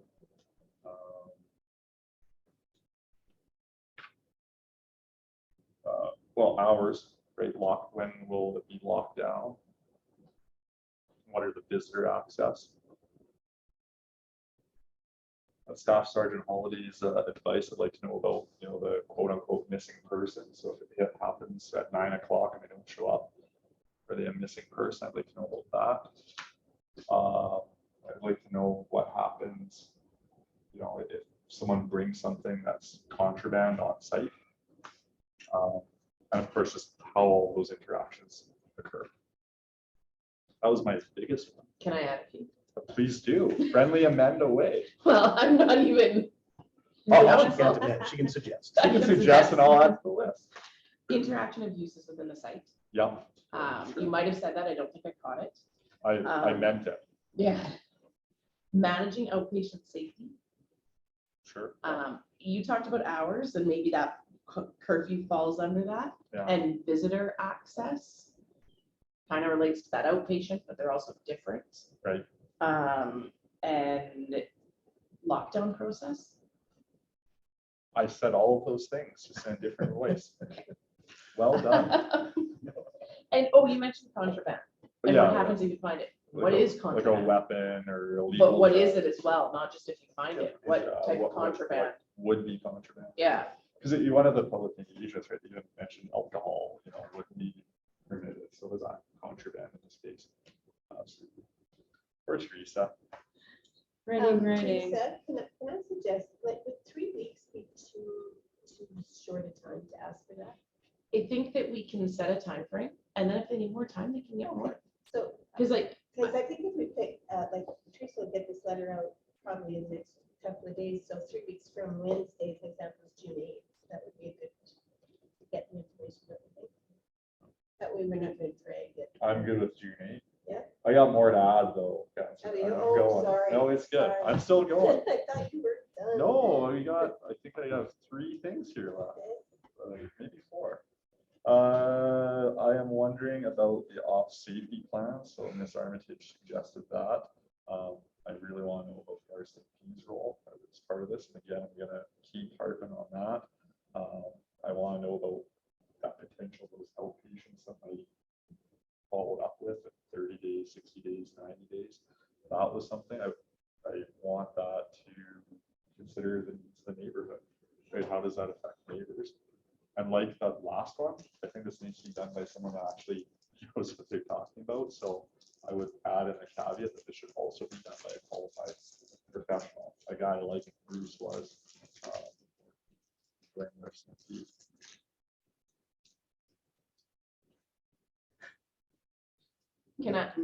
Can I add? Please, I will add based on my newfound voice. Crime and safety of neighboring residents. There's a lot of residents directly around this. From a land use perspective, that is very atypical. And so I think a plan to address that should be included. Sure. I said that. I think that is a really good idea, because I think if there are, those are the concerns we hear from neighbors. Yeah. Is what kinds of, and even if, you know, if they don't think it's gonna be a challenge, it's good to provide information. Nice. I think I'm down to 3. We're doing good. I would like to hear more about the collaboration of guests and visitors into our community. That's a big one for me. And I'm specifically wondering about kind of 2 groups. I want to know about neighbors. So how are we collaborating with the neighborhood and the people immediately affected? But I'm also wondering about our community service providers, our recreation facilities, our health facilities. So neighbors, service providers, local service providers.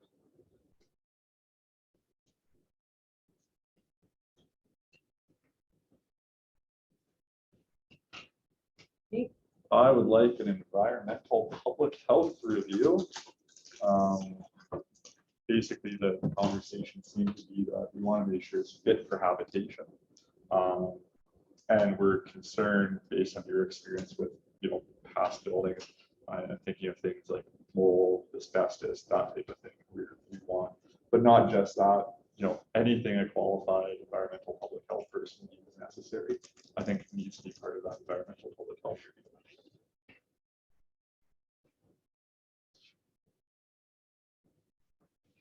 And the last one that I have, and I'll wait for Teresa to catch up, was that idea that what's the plan? A confirmation, I guess, of what will happen when our local doctor or doctors are unavailable. So I guess I'd call that, what's the contingency when local, Dr. Tony's vacation plan. when Dr. Tony's out of town.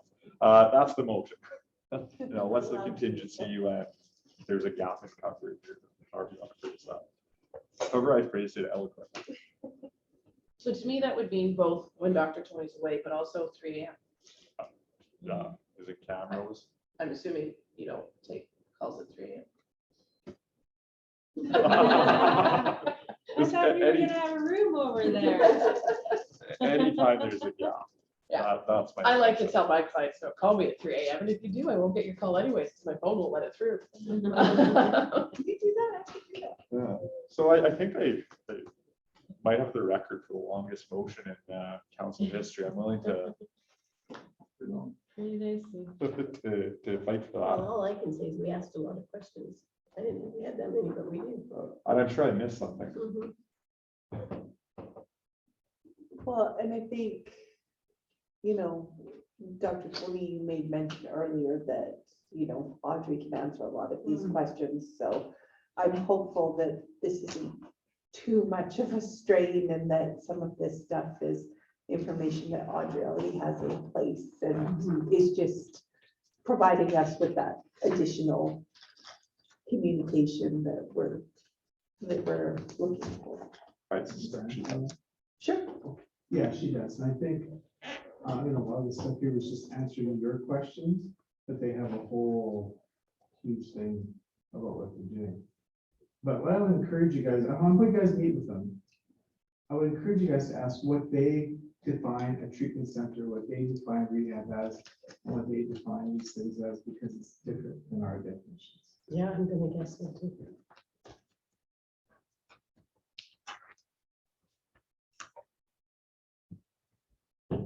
Finish my motion. I'm taking it.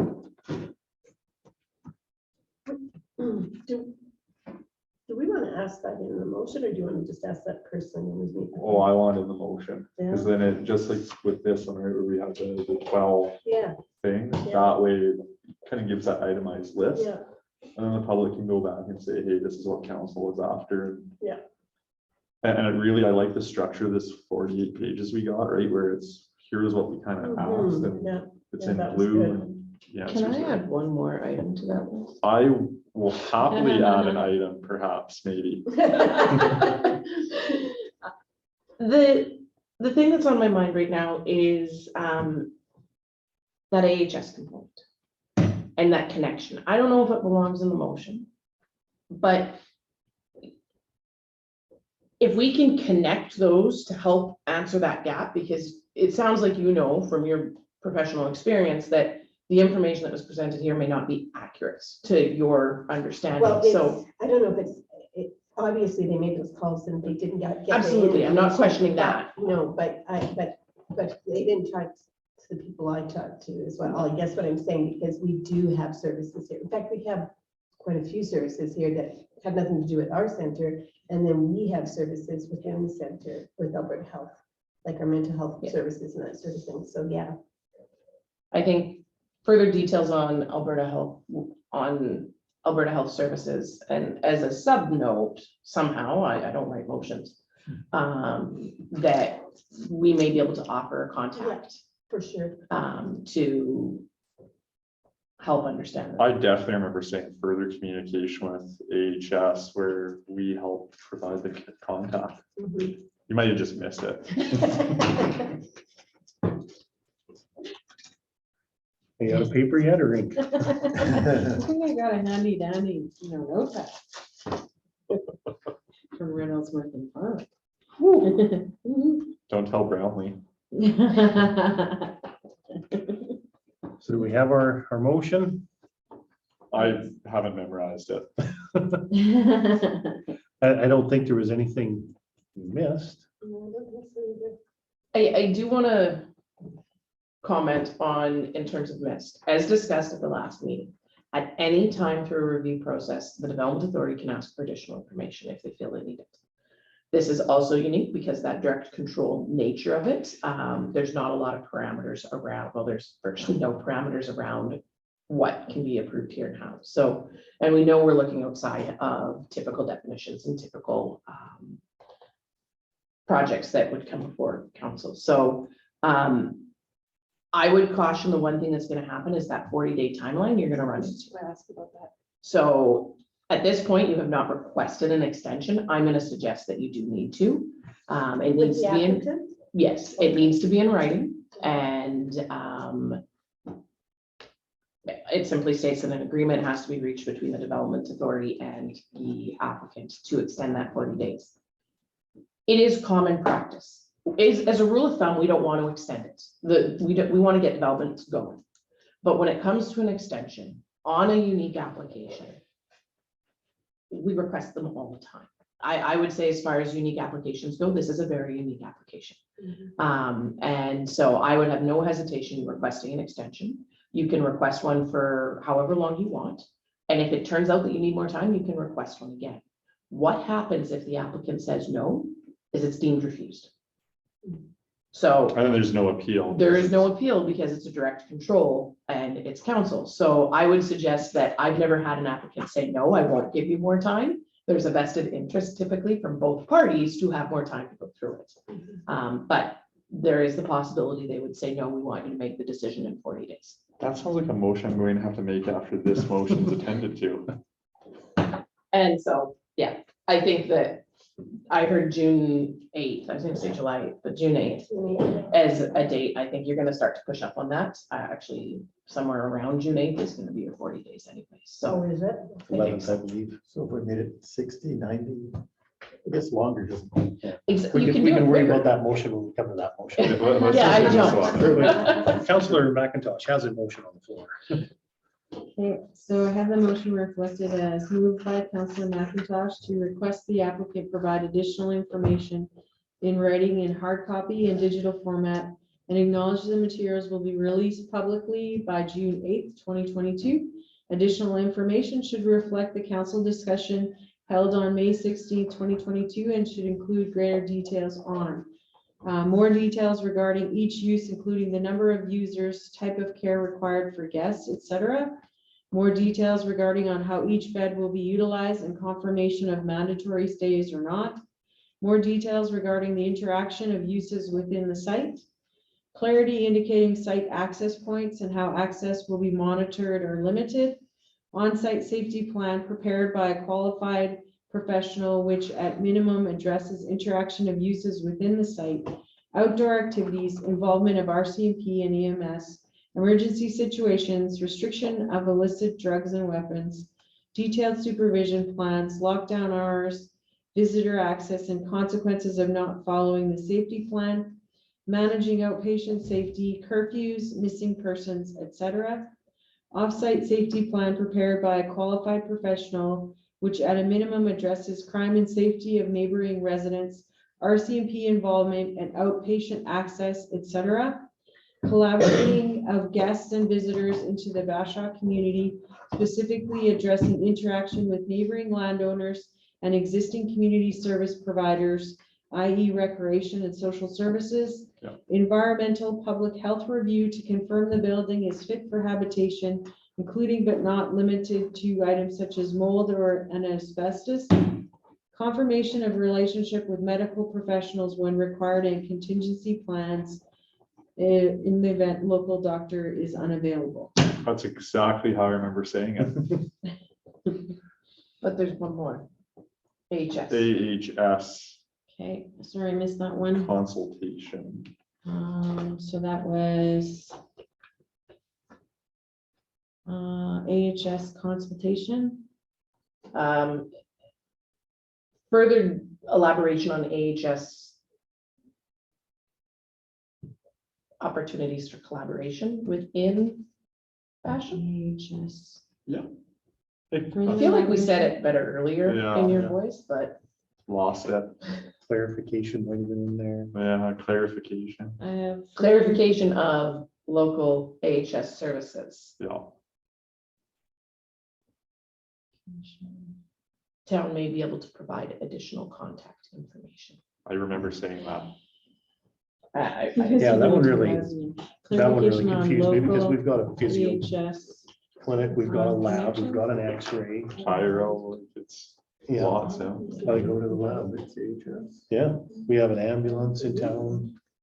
Well, sometimes in town, sometimes. I suspect it was contacting the people, Yeah. but I don't. But they don't necessarily know the people. Okay, Any discussion on the motion? Can you say it again from memory? No discussion. I can. Any discussion on the motion? All in favor? Carried. I believe I was in the middle of making a second motion that we request the applicant submit a written acknowledgement. We want a big number because we forget things done faster, right? So I want a written acknowledgement of a 90-day extension to the 40-day period to allow us to make an appropriate decision on the development permit. It should be good. Should be good. Any discussion on that motion? All in favor? Carried. Did council want us to bring this back to you at any particular date or just when we're ready? We need the information from referrals, right? We've sent out for referral to a variety of agencies. And then we're probably going to want information, their responses Yeah. included as part of this. I don't think we want to put a timeline to that when you've got the information we can. Bring it Yeah, to when us. it's ready. Yeah, But because we're directing administration, you know what that means? It's time for another motion. Oh, you're on a roll. You might as well keep going. Let's go for the Okay. clean sweep. Oh, I don't wanna, I don't know. I move we direct administration to prepare a report summarizing the application and subsequent materials, like the follow-up, the referrals, all of that, for our consideration somewhere after we receive the info, once it's compiled. once compiled. Who knows, they might ask for more time to respond in Yep. June 8th or, Yeah, that's right. or one of They the, might need more time in June 8th. I just was giving it yeah, but then this way we're 2 not weeks, yeah. hand tying administration. I think I made that sound okay. Okay, so I have the motion, moved by Kyle McIntosh, Councillor McIntosh, to request administration prepare a report summarizing the application for council's consideration once completed, if the materials are submitted by the applicant on or before June 8th. Or do we need that on or before June I 8th? don't think we need that. No, That seems redundant. Once compiled. Yeah. Okay. All in favor? Motion's carried. Can we go home to bed now? No, sorry, not yet. Okay. Is there anything else on this agenda item that we need to address? I guess. Kate? Committee and staff reports away, correspondence, none. Next. He's ready. I thought you were adding something to the agenda. Wait, Do we have a meeting next week? May 30th is what we've got. I thought I had something We- written down for the 24th. That was in case we needed a Another second day. meeting. A second meeting to go through Okay, this. okay. yeah. I love y'all, but I'm good with the break. There's, we have the So 24th. May booked. 30th is the next. And that was already predetermined. Yeah. Okay, and then I know our regular rotation. Oh, then it'd be June the 6th. Yeah. Yeah, Are we having one meeting that night? so the 30th and our regular rotation would be the 6th and the 20th.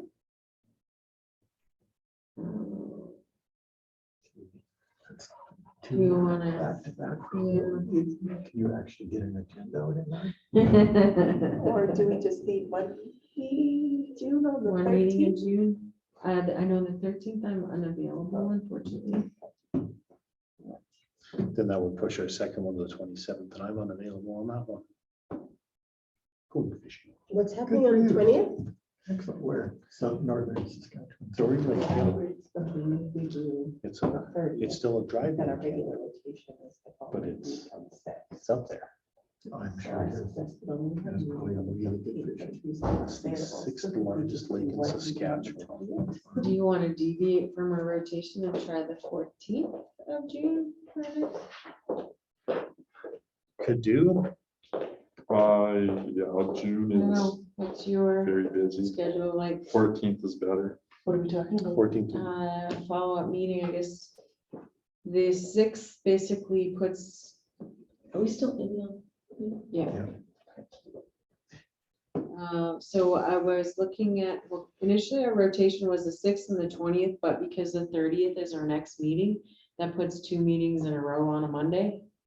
So we're thinking of deviating from a rotation and looking at Tuesday, the 14th at 6 o'clock. I'm away. I'd rather be here than where I'm going further north. So the 20th doesn't work for anybody? I'm 21st for unavailable. me.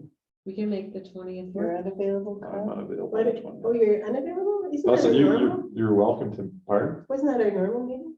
But you're just not there? Yeah, I'll just be, Oh, I see. you Okay. can What about hammer the away without 21? me. What about the Tuesday?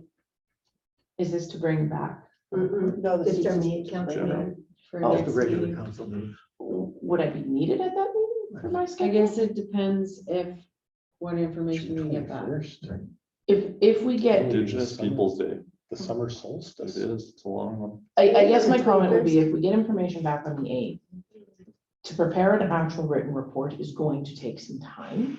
Okay. And so if you're looking at holding that meeting on the 14th, I wouldn't be ready because the report is due Yeah, on the yeah. 8th. Yeah. So if 28th you would work? potentially, it could. Well, if we do what if we do the 14th and then when's our July meeting? Well, our typical rotation will be the 4th and the 18th, but often for July and August, we consider doing one meeting a month. Right.